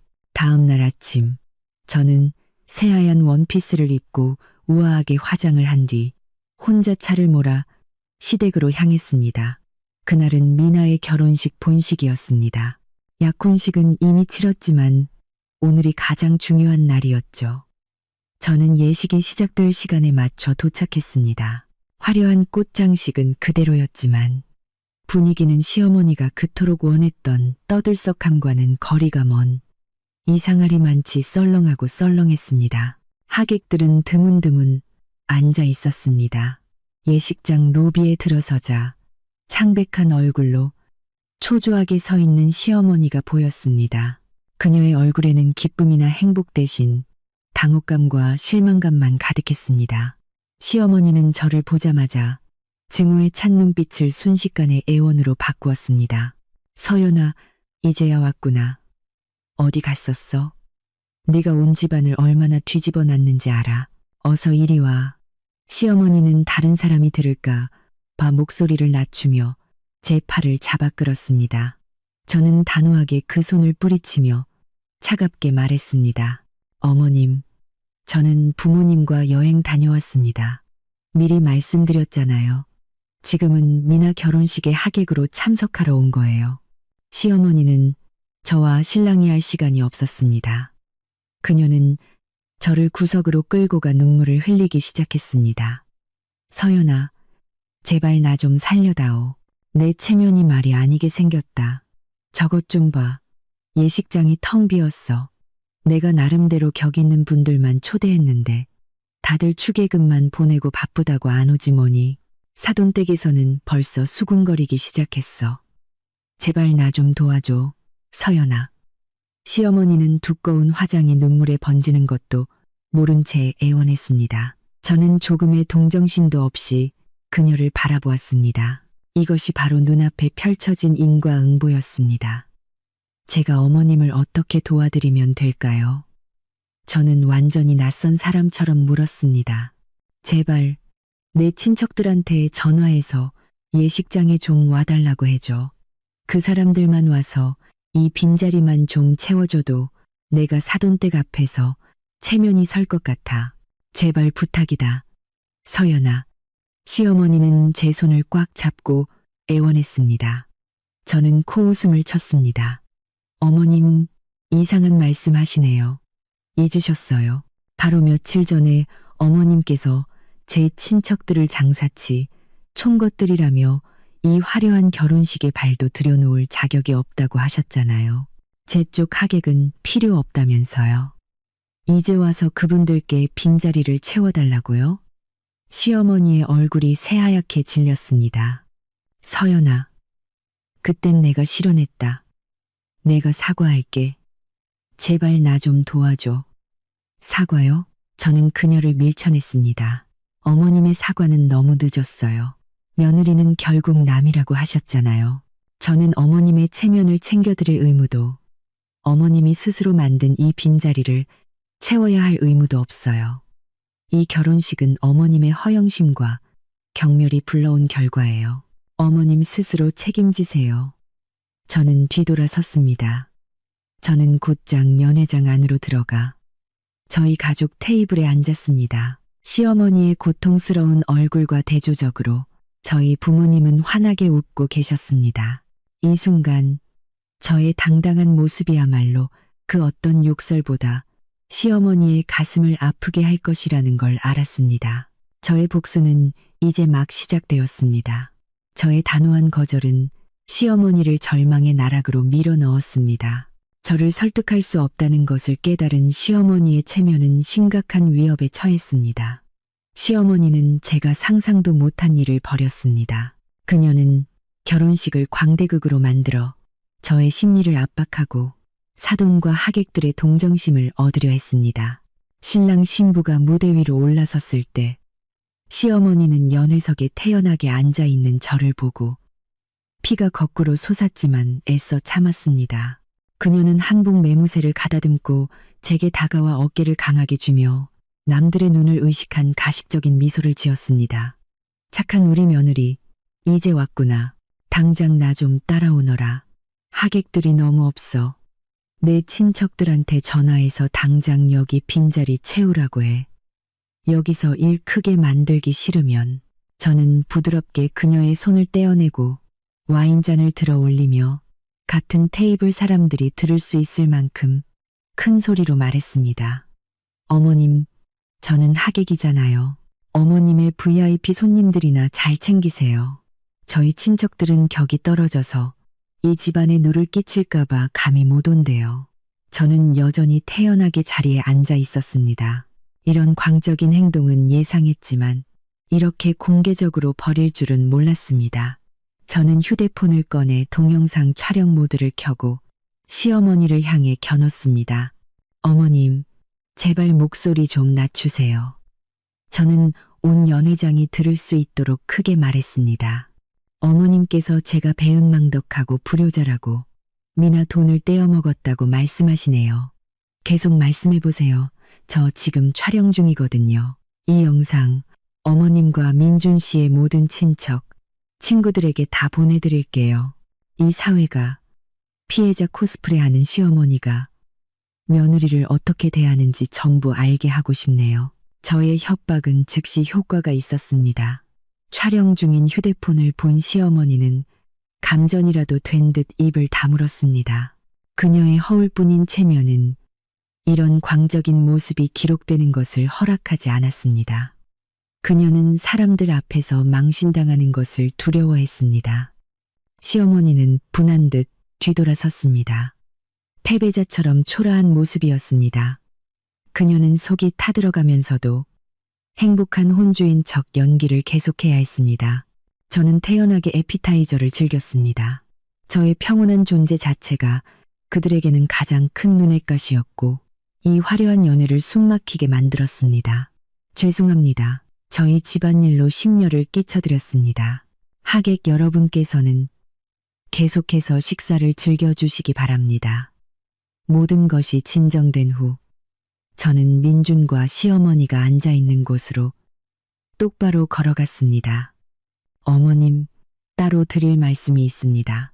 식이 끝나고 하객들을 배웅할 때 저는 출입구에서 시어머니를 막아섰습니다. 이제 집안 사람들만 남았으니 더 이상 체면을 차릴 필요가 없었습니다. 어머님, 방금 그 연기 정말 인상 깊었어요. 이제 파티도 끝났으니 돈 얘기 좀 할까요? 3천만 원, 기한은 한 달이에요. 잊지 마세요. 어머님 자필 서명이 있는 차용증 제가 가지고 있어요. 시어머니의 얼굴이 새하얗게 질렸습니다. 서연아, 내가 어떻게 시어머니랑 돈 계산을 하니? 결혼식이 채 끝나지도 않았는데 돈 얘기를 꺼내? 계산이 아니라 제 권리를 찾는 겁니다. 제가 3일 동안 자리를 비웠을 때 제가 이혼할 수도 있겠다는 생각은 안 해보셨어요? 어쨌든 제 피 같은 돈은 돌려받아야죠. 한 달 드릴게요. 한 달 안에 그 3천만 원 전부 갚으셔야 할 거예요. 그러지 않으면 재산 가압류 소송 걸 겁니다. 저 말로만 하는 사람 아니에요. 저는 시어머니의 눈을 똑바로 쳐다보았습니다. 그녀는 충격받은 듯 했습니다. 제가 이렇게 단호하고 강하게 나올 줄은 몰랐을 겁니다. 그녀는 제가 더 이상 위협하거나 구슬릴 수 있는 상대가 아니라는 것을 깨달았습니다. 서연아, 너 정말 독하다. 그렇게 하면 내가 무슨 수로 돈을 갚니? 그녀가 절망적으로 말했습니다. 그건 어머님 사정이지 제 사정이 아니죠. 한 달이라는 시간 충분히 드렸어요. 잘 생각해 보세요. 그리고 미나야, 결혼 축하한다. 저는 뒤돌아섰습니다. 충격과 고통에 빠진 시어머니를 남겨둔 채 저의 공개적인 대결은 끝났고 저는 침착함, 진실, 그리고 단호함으로 승리했습니다. 저는 저의 강함이 그들이 붙잡으려 애쓰는 그 어떤 허울뿐인 체면보다 강하다는 것을 보여주었습니다. 결혼식장에서 시어머니가 벌인 소동은 금세 퍼져나갔습니다. 시댁의 명예는 심각하게 훼손되었습니다. 결혼식이 끝난 후 저는 시댁이 아닌 친정집으로 돌아갔습니다. 이혼 소송과 채무 변제를 준비하기 위한 시간과 공간이 필요했습니다. 이틀 후 민준이 저를 찾아왔습니다. 그의 얼굴에는 더 이상 분노나 짜증이 아닌 극심한 피로와 불안이 서려 있었습니다. 그는 모든 것이 자신의 통제를 벗어났다는 것을 알고 있었습니다. 서연아, 솔직히 말해줘. 정말 이혼하고 싶어? 민준이 쉰 목소리로 물었습니다. 저는 아무 감정 없는 차가운 눈으로 그를 바라보았습니다. 당신 생각은 어때? 시어머니한테 장사치라고 모욕당하고 온 가족에게 무시당하고 돈이나 훔치는 도둑으로 몰린 아내가 과연 이 결혼을 계속하고 싶을까? 미안해, 서연아. 엄마가 잘못한 거 알아. 그래도 이렇게까지 할 필요는 없었잖아. 집에 돌아가자. 내가 엄마랑 얘기할게. 내가 널 지켜줄게. 나를 지켜준다고? 저는 비웃었습니다. 지난 몇 년 동안 당신이 어디서 나를 지켜줬는데, 당신 어머니가 독설로 나와 우리 부모님의 명예를 짓밟을 때 당신은 어디 있었어? 당신은 침묵했어. 민준 씨, 당신의 침묵이 바로 동조였고 우리 결혼에 대한 가장 확실한 대답이었어. 나는 주관도 없고 아내를 지켜줄 용기도 없는 남편은 필요 없어. 민주는 아무 반박도 하지 못하고 고개를 숙였습니다. 이제 본론으로 들어가지. 더 이상 질질 끌고 싶지 않아. 어머님께는 이미 말했어. 미나 결혼식 비용으로 빌려가신 3천만 원, 한 달 안에 갚으셔야 한다고. 당신이 중간에서 어머님께 이 기한을 확실히 전달해줘. 3천만 원. 민준이 놀라서 저를 쳐다봤습니다. 엄마가 너한테 그렇게 많이 빌렸어? 난 몰랐는데. 당신이 모르는 게 당연하지. 당신은 집안 재정이나 내가 뭘 해야 하는지에 대해 관심 가져본 적 없잖아. 저는 시어머니의 서명이 있는 차용증을 민준에게 건넸습니다. 봐, 여기 서류가 있어. 당신과 당신 어머니에게 한 달의 시간을 줄게. 다음 달 15일까지 3천만 원 전액을 받아야 해. 그러지 않으면 법원에 소송을 제기할 거야. 농담 아니야. 민주는 차용증을 든 채 손을 떨었습니다. 3천만 원이 큰 돈이라는 것과 어머니가 한 달 안에 그 돈을 마련할 수 없으리라는 것을 알았기 때문입니다. 서연아, 시간을 조금만 더 주면 안 될까? 너도 엄마 성격 알잖아. 당장 그렇게 큰 돈이 어디 있겠어. 민준이 애원했습니다. 안 돼. 나는 내 새로운 삶을 시작하기 위해 이 돈이 필요해. 당신들은 나에게 너무 많은 빚을 졌어. 돈뿐만 아니라 존중과 애정까지도. 이제 나는 내 돈만 되찾겠다는 거야. 한 달이라는 시간 충분히 줬어. 이게 당신 어머니가 남은 체면이라도 지킬 마지막 기회야. 저는 덧붙였습니다. 이혼 소송은 내가 제기할 거야. 공동 재산은 법에 따라 분할될 거고 나는 이 빚 외에는 아무것도 다투고 싶지 않아. 돌아가서 어머님께 그대로 전해. 잘 생각해보라고. 만약 갚지 않기로 결정하신다면 나는 주저없이 소송을 걸고 모든 것을 공개할 거야. 당신 어머니의 허영심이 담긴 녹음 파일까지도. 민주는 넋이 나간 얼굴로 일어섰습니다. 그는 제가 완전히 돌아섰다는 것을 깨달았습니다. 우리의 결혼은 끝났고 그의 어머니는 심각한 재정 위기에 직면하게 될 것이었습니다. 알았어. 엄마한테 전할게. 민주는 절망적인 목소리로 말하고는 힘없이 집을 나섰습니다. 저는 그의 뒷모습을 보며 후회나 슬픔을 느끼지 않았습니다. 오직 해방감뿐이었습니다. 저는 무의미한 말다툼이 아닌 법과 재정적인 단호함으로 전쟁을 선포했습니다. 이것은 시어머니와 민준이 결코 잊지 못할 문명적이고 효과적인 복수였습니다. 민준과의 협상이 실패로 돌아가자 시어머니는 마지막 발악을 시작했습니다. 저를 양보하게 만들려고 제 명예를 훼손하는 헛소문을 퍼뜨리기 시작한 것입니다. 시어머니는 동네방네 돌아다니며 제가 시누이 결혼식 날 집을 나간 불효막심한 며느리라고 떠들었습니다. 더 심각한 것은 제 개인 재산에 대해 거짓말을 하기 시작했다는 점입니다. 아이고, 동네 사람들, 제 팔자 좀 보세요. 그 서연이라는 애, 시집 올 때 맨몸으로 왔어요. 무슨 혼수가 있다고 재산 분할을 하자고 하는지. 우리 아들 등에 빨대 꽂으려고 시집 온 거라니까요. 제가 3천만 원을 빌리긴 뭘 빌려요. 지가 멋대로 집안 돈 빼돌리고는 내가 빚졌다고 뒤집어 씌우는 거예요. 우리 집 재산 뺏으려는 속셈이라고요. 시어머니는 이웃들 앞에서 눈물까지 흘리며 애처롭게 연기했습니다. 소문은 금세 저희 부모님 귀에 들어갔습니다. 부모님은 제 명예가 훼손될까 몹시 분노하고 걱정하셨습니다. 서연아, 시어머니가 또 동네에 이상한 소문내고 다닌다. 네가 혼수도 없이 시집왔다느니 남의 집 재산이나 노리는 애라느니 어떻게 좀 해야 하지 않겠니? 엄마가 걱정스럽게 말씀하셨습니다. 엄마, 걱정 마세요. 그분이 그렇게 나올 줄 이미 예상했어요. 저는 말로 변명할 필요 없어요. 증거로 모든 거짓말을 깨부술 거예요. 저는 즉시 행동에 나서기로 했습니다. 이 헛소문이 저희 가족 전체의 명예에 흠집을 내게 둘 수는 없었습니다. 그날 오후, 저는 부모님과 함께 시어머니가 사는 동네로 향했습니다. 저는 세련된 정장을 차려입고 작은 서류 가방을 들었습니다. 저는 이웃들이 시어머니 집 앞에 모여 그녀의 하소연을 듣고 있는 바로 그 순간을 노렸습니다. 시어머니는 저를 보자마자 표정이 싹 바뀌었습니다. 어머, 저 몹쓸 며느리 좀 봐. 무슨 낯짝으로 여길 또 찾아와? 네, 모든 것을 바로잡으러 왔습니다.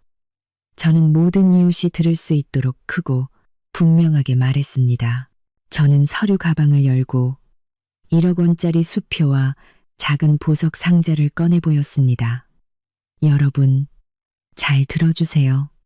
시어머님께서는 제가 혼수도 없이 시집와서 이 집 재산을 노린다고 하셨죠? 저는 수표를 들어 올렸습니다. 이것은 저희 친척들이 저에게 주신 1억 원입니다. 이것이 제가 가진 가장 소중한 혼수입니다. 바로 저희 가족의 사랑과 믿음이죠. 그리고 제가 미나의 축의금을 떼어 먹었다고요? 제게 묻겠습니다. 어머님, 제 돈, 저희 친척들이 저에게 주신 돈이 미나와 무슨 상관이 있습니까? 어머님께서 저희 가족을 장사치라고 무시해서 결혼식에 오지 못하게 했다는 사실, 이 모든 분들 앞에서 말씀하실 용기가 있으신가요? 시어머니는 얼굴이 새파랗게 질려 아무 말도 못했습니다. 저는 계속해서 말했습니다. 그리고 빚 문제에 대해서 어머님께서는 제가 3천만 원 빚을 뒤집어 씌웠다고 하셨죠. 제가 묻겠습니다. 여러분, 며느리가 시어머니에게 거짓으로 빚을 만들 이유가 있을까요? 저에게는 증거가 있습니다. 이것은 어머님의 자필 서명과 지장이 찍힌 차용증입니다. 어머님께서는 미나의 호화로운 결혼식을 위해 저에게 돈을 빌리셨습니다. 여러분, 한번 보십시오. 제가 힘들게 일해서 한 푼 두 푼 모은 돈을 빌려가시고는 이제 와서 저를 재산 강탈범으로 모는 것이 말이 됩니까? 저는 나이 지긋한 이웃 어르신께 차용증을 보여드렸습니다. 그분은 서류를 보시고는 혀를 차며 고개를 저으셨습니다. 그리고 한 가지 더 있습니다. 저는 휴대폰을 꺼내 시어머니가 저희 가족을 모욕했던 녹음 파일을 재생했습니다. 짧은 부분만 틀었지만 진실을 파악하기에는 충분했습니다. 녹음이 끝나자 동네는 웅성거림으로 가득 찼습니다. 모두가 진실을 깨달았습니다. 시어머니는 불쌍한 피해자가 아니라 탐욕스럽고 허영심 많으며 악의적인 사람이었습니다. 김 여사, 그러면 못 써요. 사람 무시하고 이제 와서 거짓말까지 하면 쓰나. 한 어르신이 시어머니를 꾸짖었습니다. 시어머니는 완전히 고립되었습니다. 그녀는 더 이상 아무 말도 하지 못하고 손으로 얼굴을 가린 채 울기만 했습니다. 그녀가 그토록 지키려 했던 체면은 반박할 수 없는 진실 앞에 산산조각 났습니다. 다시 한번 말씀드리지만 저는 소란을 피우고 싶지 않았습니다. 저는 단지 저와 제 가족의 명예와 공정함을 되찾고 싶었을 뿐입니다. 저는 시어머님께 빚을 갚을 시간으로 한 달을 드렸습니다. 만약 한 달 후에도 갚지 않으신다면 저는 소송을 제기할 것입니다. 법으로 제 권리를 지킬 겁니다. 여기 계신 모든 분들이 증인이 되어 주십시오. 저는 사람들에게 정중히 인사하고 부모님과 함께 자리를 떴습니다. 저는 승리했습니다. 시어머니의 거짓말을 깨부수고 동네에서 그녀의 평판과 명예를 완전히 무너뜨렸습니다. 저의 복수는 단순한 실종이 아니라 악습을 폭로하고 제 자신의 가치를 증명하는 것이었습니다. 저는 제가 재산을 노리는 사람이 아니라 자신의 재산을 가지고 자신을 지킬 힘이 있는 독립적인 여성이라는 것을 모두에게 보여주었습니다. 시어머니가 이웃들에게 고립되고 3천만 원의 빚더미에 앉아 있는 동안 민주는 완전히 다른 태도로 저를 찾아왔습니다. 그는 더 이상 비난하거나 화내지 않았습니다. 대신 가식적인 후회와 비굴한 애원으로 가득 차 있었습니다. 그는 어느 날 저녁 저희 집으로 찾아와 제 앞에 앉았습니다. 서연아, 내가 잘못했어. 미안해. 내가 널 지켜줬어야 했는데 엄마가 정말 너무했어.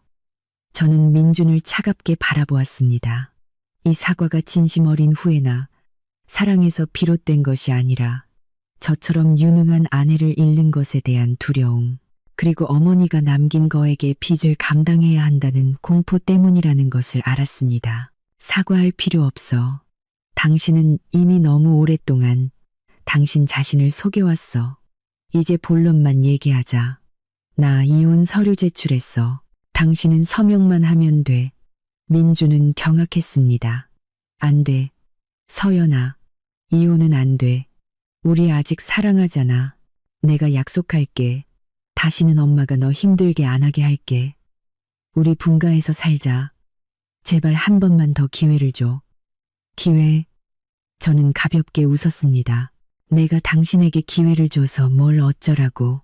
당신이 계속해서 돈 낭비하고 이 가정에 무책임하게 구는 걸 지켜보라고. 저는 자리에서 일어나 책상으로 가서 다른 서류 뭉치를 가져왔습니다. 이것은 민준의 개인적인 낭비벽에 대한 증거들이었습니다. 민준 씨, 당신 수입이 당신 말처럼 안정적이지 않다는 거 알아요? 당신은 어머니가 자랑하던 팀장이 아니라 수입이 불안정한 평사원이잖아요. 게다가 밖에서는 빚도 많고 신용카드 빚, 친구들한테 빌린 돈, 나 다 알고 있어요. 저는 민준의 부채와 비합리적인 지출 내역이 상세히 적힌 표를 내밀었습니다. 민준 씨, 주식 투자한다면서 나한테 500만 원 빌려갔던 거 기억해요? 그거 갚았어요? 비싼 시계 산다고 300만 원 빌려갔던 건요? 민주는 완전히 얼어붙었습니다. 제가 그 모든 정보를 그렇게 명확하고 상세하게 수집했을 줄은 꿈에도 몰랐을 겁니다. 그는 제가 모든 것을 알아서 처리하는 것에 익숙해져 너무 안일했던 것입니다. 내가 날 조사했어? 민준이 더듬거렸습니다. 조사할 필요도 없었어. 나는 그냥 사실을 봤을 뿐이야. 당신은 사랑 때문에 다시 합치고 싶다고 말하지만 사실은 당신 어머니의 3천만 원 빚과 당신 개인의 빚을 혼자 감당하기 무서워서 그러는 거잖아. 당신의 나약함, 낭비벽, 그리고 빚을 가려줄 수 있는 아내를 잃기 싫은 거겠지. 저는 이혼 서류를 그의 앞에 놓았습니다. 민준 씨, 나는 당신 같은 남편 필요 없어. 내가 아내이자 회계사이자 빚쟁이 노릇까지 해야 하는 결혼 생활은 하고 싶지 않아. 여기에 서명해. 우리 깔끔하게 끝내자. 당신 개인의 빚은 당신 어머니께 알리지 않을게. 그게 내가 베푸는 마지막 의리야. 민주는 이혼 서류를 뚫어지게 쳐다보았습니다. 제가 모든 퇴로를 막았다는 것을 알았습니다. 만약 서명하지 않으면 제가 모든 것을 폭로할 것이고 그의 명예는 완전히 무너질 것이었습니다. 마침내 민주는 길게 한숨을 쉬며 떨리는 손으로 펜을 들었습니다. 서명할게. 하지만 서연아, 이 결정 절대 후회하지 마. 후회 안 해.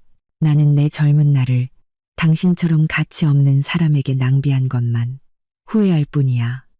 민준이 이혼 서류에 서명하자 저는 서류를 받아들고 큰 짐을 벗은 기분을 느꼈습니다. 민주는 실패감과 빚더미의 미래에 대한 두려움을 안고 집을 나섰습니다. 저는 그의 부질없는 미련과 가식적인 동정에 흔들리지 않고 단호하게 관계를 끊어냈습니다. 저의 독립과 자신감은 돈으로 살 수 없는 것이며 그 어떤 것과도 바꾸지 않을 것임을 증명했습니다. 저와 민준이 이혼 절차를 마친 지 몇 주 후 제 삶은 새로운 궤도에 들어섰습니다. 저는 부모님 댁으로 완전히 이사했고 일에 집중하며 새로운 프로젝트를 준비했습니다. 바로 그때 오만방자했던 시누이 미나에게 재앙이 닥쳤습니다. 어느 날 오후 집에서 일하고 있는데 초인종이 울렸습니다. 문을 열자 저는 문 앞에 서 있는 미나를 보고 깜짝 놀랐습니다. 결혼식 날의 화려하고 도도한 모습은 온데간데 없고 초췌하고 눈은 퉁퉁 부은 채 흐트러진 모습이었습니다. 형님, 저 좀 살려주세요. 저 너무 힘들어요. 미나는 저를 보자마자 와락 울음을 터뜨리며 저를 껴안으려 했습니다. 저는 단호하게 그녀를 밀어냈습니다. 미나야, 할 얘기 있으면 들어와서 제대로 해. 여기서 소란 피우지 말고. 미나는 의자에 주저앉아 흐느꼈습니다. 형님, 제 남편이 상우 씨가 별거 하자고 해요. 제가 너무 이기적이고 탐욕스러운 여자라 더 이상 못 살겠대요. 상우 씨가 별거 하자고. 왜? 결혼한 지 이제 겨우 몇 주밖에 안 됐잖아. 형님, 결혼하고 나서야 상우 씨가 모든 걸 알게 됐어요. 엄마가 형님한테 친척들 불러서 빈자리 채우라고 했던 거, 형님 돈 떼어 먹었다고 거짓말했던 거, 그리고 특히 결혼식 비용으로 형님한테 3천만 원이나 빌렸던 거요. 상우 씨가 우리 집은 너무 복잡하고 탐욕스러워서 더 이상 엮이고 싶지 않대요. 미나는 더 크게 울었습니다. 우리 집이 자기 집안 수준에 안 맞는데요. 저는 침묵했습니다. 그 화려했던 결혼식이 미나의 몰락의 시작이었음을 알았습니다. 시어머니의 허영심이 간접적으로 딸의 결혼 생활을 망친 셈이었습니다. 그래서 나를 찾아온 이유는 뭐야? 저는 아무 감정 없는 목소리로 물었습니다. 형님, 형님은 마음도 넓고 능력도 있잖아요. 제발 상우 씨한테 가서 말 좀 해줘요. 우리 엄마가 그렇게 나쁜 사람 아니라고. 제가 상우 씨를 정말 사랑한다고 말해주세요. 형님은 전 형수님이니 상우 씨도 형님 말은 들어줄 거예요. 제발 저 좀 살려주세요. 미나는 제 다리를 붙잡고 무릎을 꿇었습니다. 저는 그녀를 일으켜 세우고 눈을 똑바로 쳐다보았습니다. 미나야, 잊지 마. 나는 더 이상 내 형수가 아니야. 나랑 민준 씨는 이혼했고 나는 너희 가족과 아무 관계도 없어. 그래도 형님, 저 좀 살려주셔야죠. 형님이 어른인데 이 집안의 책임감을 좀 가지셔야죠. 책임감? 저는 코웃음을 쳤습니다. 나도 책임감이 있었지. 너희 어머니와 네가 그걸 짓밟기 전까지는 네가 나한테 얼마나 독한 말을 했는지 기억 안 나? 네가 어머니 편들어서 내가 돈 훔쳤다고 몰아갔던 건? 미나는 고개를 숙이고 저를 쳐다보지 못했습니다. 미나야, 나는 너희 집안의 구세주가 아니야. 네, 결혼이 깨진 건 너와 내 어머니가 뿌린 씨앗 때문이야.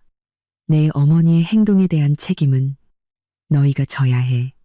너랑 상우 씨 일은 너희 둘이서 해결해. 나는 끼어들지 않을 거야. 나를 장사치라고 모욕했던 그 집안과는 더 이상 엮이고 싶지 않아. 저는 덧붙였습니다. 집에 돌아가서 어머니 옆에서 3천만 원 빚 문제나 해결하는 게 좋을 거야. 그게 지금 너희 집안의 가장 큰 문제니까. 내가 내 어머니께 한 달의 시간을 줬고 이제 얼마 남지 않았어. 미나는 완전히 절망에 빠졌습니다. 그녀는 제가 더 이상 이용할 수 있는 상대가 아니라는 것을 깨달았습니다. 그녀는 울며 불며 애원할 다른 방법이 없었습니다. 그녀는 자리에서 일어나 증오와 절망을 안고 저희 집을 나섰습니다. 저는 문을 닫았습니다. 조금도 후회하지 않았습니다. 저는 옳은 일을 했다는 것을 알았습니다. 저의 동정은 그들이 저를 계속해서 이용하고 짓밟게 만들 뿐입니다. 제가 그들에게 가르쳐 줄 수 있는 가장 큰 교훈은 바로 단호함과 무관심이었습니다. 저는 그들의 삶에 개입하지 않았습니다. 그들은 자신들의 잘못과 탐욕의 결과를 스스로 감당해야 했으니까요. 인과응보는 이미 시작되었습니다. 민준이 이혼 서류에 서명하고 미나의 애원이 실패로 돌아간 후 저는 시어머니에게 3천만 원의 빚을 받아내는데 온 힘을 쏟았습니다.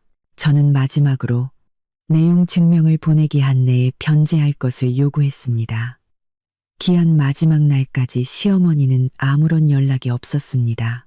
그녀는 제가 마음이 약해지거나 일이 커지는 것을 두려워해 포기할 것이라고 생각하며 계속해서 회피했습니다. 하지만 그녀는 착각했습니다. 저는 변호사와 함께 시어머니를 재산, 은닉 및 채무불이행으로 법원에 고소했습니다. 동시에 민준에게도 혼인기간 중 발생한 공동재산 및 개인 채무에 대한 소송을 제기했습니다. 법원으로부터 소환장을 받자마자 민준과 시어머니는 다시 한번 공황 상태에 빠졌습니다. 그들은 온갖 방법으로 저에게 연락하며 소송을 취하해달라고 애원했지만 저는 단호하게 거절했습니다. 민준 씨, 당신 어머니가 약속을 지키지 않았으니 이제 법이 해결할 겁니다. 전 시댁이 소송 문제로 혼란스러운 동안 또 다른 재앙이 닥쳤습니다. 바로 제가 알고 있던 민준의 사적인 빚 문제였습니다. 이혼 후 민준은 어머니의 빚을 갚고 자신의 개인 빚을 숨기기 위해 무리하게 사업에 뛰어들었다가 실패했습니다. 그는 박 사장이라는 사람에게 사채까지 썼습니다. 어느 날 오후 집에 있는데 부모님께 전화가 왔습니다. 서연아, 지금 당장 뉴스 좀 켜봐. 옆집 아주머니가 동영상 하나 보내줬는데 민준이네 집에 큰일이 났나 봐. 엄마의 목소리에는 당황스러움과 호기심이 섞여 있었습니다. 저는 태연하게 차를 한 모금 마시며 창밖을 바라보았습니다. 엄마, 그냥 신경 쓰지 마세요. 저는 무심하게 휴대폰을 열었습니다. 화면에는 옆집 아주머니가 문틈으로 몰래 찍은 듯한 흔들리는 영상이 떠 있었습니다. 영상 속에는 온몸에 문신을 한 험악한 인상의 남자들이 마당에 집기들을 부수고 있었습니다. 저는 그 참혹한 광경을 똑똑히 보았습니다. 민주는 땅바닥에 무릎을 꿇고 픽이 하나 없는 얼굴로 대장격인 남자에게 머리채를 잡힌 채 바닥에 머리를 냅고 있었습니다. 시어머니와 미나는 구석에 웅크린 채 서로를 껴안고 비명을 지르며 울고 있었습니다. 박 사장님, 제발, 제가 꼭 갚겠습니다. 시간 좀 더 주세요. 민준이 애원했습니다. 바로 그때 시어머니에게서 영상통화가 걸려왔습니다. 아마 절망적인 상황에서 저를 마지막 동아줄이라고 생각한 모양이었습니다. 서연아, 서연아, 제발 우리 좀 살려줘. 어서 민준이 빚 좀 갚아줘. 내 전남편이잖아. 죽게 내버려 둘 수는 없잖니. 저는 전화를 받았습니다. 화면에는 눈물로 얼룩진 시어머니의 얼굴이 공포에 일그러진 채 나타났습니다. 어머님, 저와 민준 씨는 이혼했고 그는 더 이상 제 남편이 아니에요. 이 빚은 그 사람 개인의 빚이지 저와는 아무 상관없어요. 어머님께서 직접 말씀하셨잖아요. 저는 남이라고 제가 남의 빚을 갚아줄 의무는 없죠. 너 정말 악독하구나. 사람이 죽게 생겼는데 어떻게 모른 척할 수가 있어? 내가 사람이냐, 악마냐. 시어머니는 울부짖으며 저를 비난했습니다. 어머님, 저는 악독한 게 아니라 인과응보가 실현되는 것을 지켜볼 뿐이에요. 민준 씨는 자신의 낭비벽과 무모한 사업에 책임을 져야 하고 어머님 또한 자신의 탐욕과 허영심에 책임을 져야죠. 저는 혼란스러운 광경을 마치 한 편이 저질 드라마처럼 바라보다가 차갑게 말했습니다. 사채업자 분들께 말씀드리죠. 저는 민준 씨의 전처입니다. 민준 씨의 개인 채무가 있다는 사실을 확인해 드립니다. 경찰에 신고해서 이분들을 경찰서로 데려가 법에 따라 처리해 주시길 바랍니다. 저는 민준 씨의 그 어떤 빚에도 관여하거나 도와줄 생각이 없습니다. 저는 단호하게 전화를 끊고 번호를 차단했습니다. 약 15분 후 엄마에게서 문자가 왔습니다. 경찰이 와서 전부 연행해 갔단다. 민준이는 엄청 맞아서 엉망이 됐고 시어머니는 기절해서 구급차에 실려갔대. 저는 휴대폰을 내려놓고 다시 제 일에 집중했습니다. 마음이 가벼웠습니다. 민준이 조금도 불쌍하지 않았습니다. 그는 자신이 뿌린 씨앗을 거둔 것뿐입니다. 제가 개입하지 않은 것은 잔인함이 아니라 공정함이었습니다. 저는 그들의 빚더미와 추문에 휩쓸리지 않았습니다. 저는 제 재산과 명예를 지켜냈습니다. 이 사건으로 전 시댁의 평판은 완전히 무너졌습니다.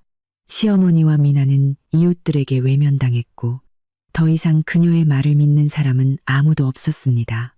이것이 바로 그들의 탐욕과 오만함에 대한 즉각적인 업보였습니다. 저는 단호하게 손을 뗐고 저의 해방이야말로 그들에게 가장 고통스러운 형벌이 되었습니다. 전 시댁이 위기, 빚, 그리고 소송의 늪에 빠져 있는 동안 제 삶은 활짝 피어났습니다. 저는 더 이상 무의미한 가족 갈등에 시간과 에너지를 낭비하지 않았습니다. 저는 온전히 제 일과 경력에 집중했습니다.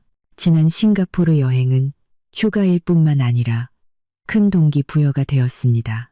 저는 상쾌한 정신과 창의적인 아이디어로 가득 차 회사에 복귀했습니다. 저는 회사가 맡긴 대형 프로젝트를 훌륭하게 완수했고 심지어 경영진의 기대를 훨씬 뛰어넘는 성과를 냈습니다.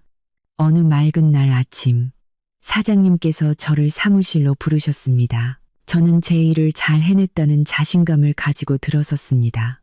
서연 씨, 앉아요. 사장님은 환한 미소를 지으며 말씀하셨습니다. 좋은 소식이 있어요. 이사회에서 신중한 논의 끝에 서연 씨를 미디어 팀의 수석 팀장으로 승진시키기로 결정했습니다. 연봉은 2배로 인상될 것이고 앞으로 회사의 모든 핵심 전략 프로젝트를 총괄하게 될 겁니다. 다음 달부터 발령입니다. 저는 놀라움과 행복감에 휩싸였습니다. 저의 모든 노력, 성실함, 그리고 단호함이 마침내 합당한 보상을 받은 것입니다. 정말 감사합니다, 사장님. 저는 감격에 겨워 목이 메었습니다. 천만에요. 서연 씨, 그럴 만한 자격이 있어요. 최근에 서연 씨가 많이 변한 걸 느꼈어요. 훨씬 더 독립적이고 단호하고 프로페셔널해졌죠. 자신의 능력과 리더십을 증명해냈어요. 저는 미소를 지으며 다시 한번 감사 인사를 드렸습니다. 말로 표현할 수 없는 기쁨과 자부심을 안고 사무실을 나왔습니다. 저는 남편이나 시댁 덕분이 아니라 오직 제 자신의 능력, 노력, 그리고 강단으로 성공했습니다. 한편 제가 던진 법적 승부수는 효과를 발휘했습니다. 법원에서 발송된 소환장이 시어머니 댁으로 직접 전달되었습니다. 붉은 직인이 찍힌 서류를 받아들고 변호사로부터 소송 비용과 재산 압류 가능성에 대한 경고를 들은 시어머니의 체면은 완전히 무너졌습니다. 그녀는 법정에 서서 세상의 웃음거리가 되는 것을 두려워한 나머지 결국 시골에 있던 땅을 헐값에 팔아 제게 3천만 원을 모두 갚고 소송을 취하해달라고 빌었습니다. 이것은 단지 돈의 문제가 아니라 법적으로나 명예로나 거둔 큰 승리였습니다. 저는 진실이 거짓과 변명을 이긴다는 것을 증명했습니다.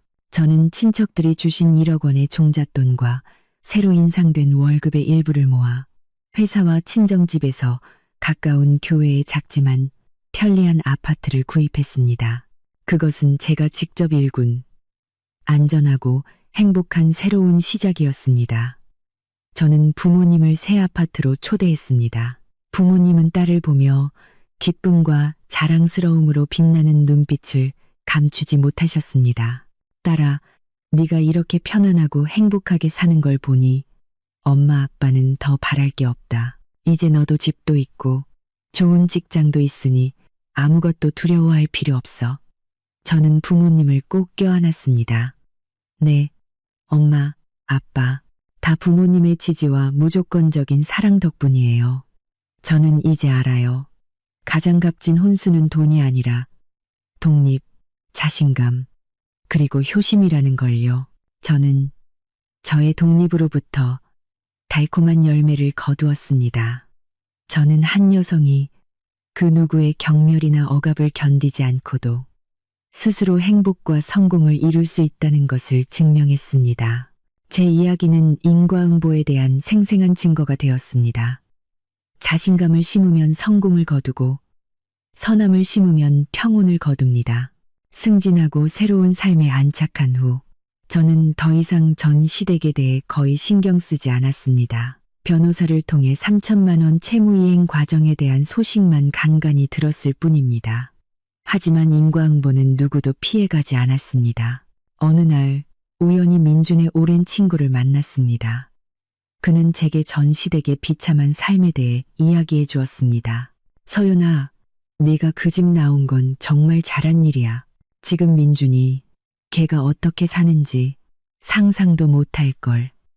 그 친구의 말에 따르면 민준은 사채업자에게 쫓기고 저에게 소송까지 당한 후 신용을 완전히 잃었다고 합니다. 그는 은행과 금융기관의 블랙리스트에 올랐고 사업은 실패했으며 아무도 그와 협력하거나 돈을 빌려주려 하지 않았습니다. 그는 빚쟁이들을 피해 숨어 다니며 친구들의 경멸까지 견뎌야 했습니다. 그리고 걔네 어머니랑 미나는 그 집 완전히 지옥이야. 어머니는 너한테 빚 갚으려고 재산을 거의 다 팔았는데도 아직 모자란데 지금은 가난에 시달리면서 이웃들한테도 외면당하고 미나는 그 남편이랑 이혼하고 갈 데가 없어서 다시 엄마랑 사는데 둘이 맨날 돈 문제랑 후회 때문에 걔랑 고양이처럼 싸운대. 어머니는 널 무시했던 걸 후회하고 미나는 엄마 때문에 자기 결혼 망쳤다고 원망하고 저는 그 이야기를 듣고 통쾌함보다는 안도의 한숨을 내쉬었습니다. 단호하게 떠나오길 정말 잘했다는 생각이 들었습니다. 미나한테는 어린애도 있는데 어머니가 그 나이에 빚 걱정, 손주 걱정, 딸과의 다툼까지 다 감당해야 하니 불쌍하긴 한데 다 자업자득이지 뭐. 그 친구가 덧붙였습니다. 저는 그들의 고통이 저의 복수가 아니라 그들 스스로가 뿌린 악행의 결과라는 것을 알았습니다. 탐욕, 허영심, 그리고 타인에 대한 경멸이 가장 고통스러운 방식으로 그들에게 되돌아온 것입니다. 저는 개입하지도 돕지도 않았고 죄책감도 느끼지 않았습니다. 저는 그들에게 기회를 주었지만 그들은 스스로 그것을 걷어찼습니다. 저의 단호함은 그들의 고통이라는 진흙탕에 제가 빠지지 않도록 막아주는 보이지 않는 벽을 만들었습니다. 그동안 제 삶은 빛으로 가득 찼습니다. 좋은 직장, 돈, 동료와 친구들의 존경을 얻었습니다. 저는 여가 시간에 부모님을 돌보며 효도했습니다. 여행을 다니고 책을 읽고 새로운 지식을 배웠습니다. 저는 온전하고 평화로운 삶을 살았습니다. 저는 진정한 부유함이 고급차나 화려한 파티에 있는 것이 아니라 마음의 평온함, 가족의 사랑, 그리고 자신의 독립과 자립에 있다는 것을 깨달았습니다. 시어머니는 허울뿐인 체면 때문에 모든 것을 잃었습니다. 반면 저는 저의 강단과 단호함 덕분에 모든 것을 되찾았습니다. 저는 제 이야기가 단지 개인적인 경험이 아니라 인과응보에 대한 깊은 교훈이라는 것을 깨달았습니다. 뿌린 대로 거두는 법입니다. 그리고 그 업보는 때때로 초자연적인 힘이 아니라 바로 인간의 잘못된 결정과 행동에서 비롯됩니다. 저는 좋은 것들을 심기로 선택했고 평화롭고 행복한 삶을 수확했습니다. 전 시댁과 완전히 연을 끊은 후에 제 삶은 평온하고 의미 있는 날들의 연속이었습니다. 시어머니로부터 3천만 원을 모두 받아냈고 그 돈은 부모님의 지원과 제 개인 자금과 합쳐져 든든한 재정적 기반이 되었습니다. 저는 성공적인 팀장이 되었고 동료들에게 존경받았습니다. 경제적, 정신적 자립은 저를 그 어느 때보다 자신감 있고 빛나게 만들었습니다. 저는 더 이상 어떤 모욕이나 억압도 두려워하지 않았습니다. 현재 저는 부모님과 함께 새로 장만한 아파트에서 행복하게 살고 있습니다. 우리는 함께 여행하고 요리하며 삶을 즐깁니다. 연로하신 부모님께 제 모든 사랑과 정성을 쏟고 싶습니다. 저는 여전히 전 시댁의 소식을 간간히 듣습니다. 민주는 여전히 빚과 악평에 시달리고 있습니다. 미나는 다툼과 후회 속에서 살고 있습니다. 시어머니는 자신의 잘못으로 인한 고독과 비참함 속에서 빠르게 늙어가고 있습니다. 저는 그들을 동정하지 않습니다. 그저 저 자신과 다른 여성들을 위한 교훈으로 삼을 뿐입니다. 저는 모든 여성에게 말하고 싶습니다. 행복을 위해 남편이나 시댁에 의존할 필요는 없다고. 자신의 강단, 자립심, 그리고 효심을 지키라고. 그것이야말로 평화롭고 행복하며 의미 있는 삶을 여는 열쇠입니다. 제 이야기는 여러분 모두에게 드리는 메시지입니다. 선량하게 살고 자존심을 지키고 인과응보는 결코 누구도 피해가지 않는다는 것을 기억하십시오. 그리고 한 며느리에게 자신감과 강단이야말로 가장 값진 혼수입니다. 마지막 순간까지 제 이야기를 들어주셔서 진심으로 감사합니다. 다음 영상에서 다시 뵙겠습니다.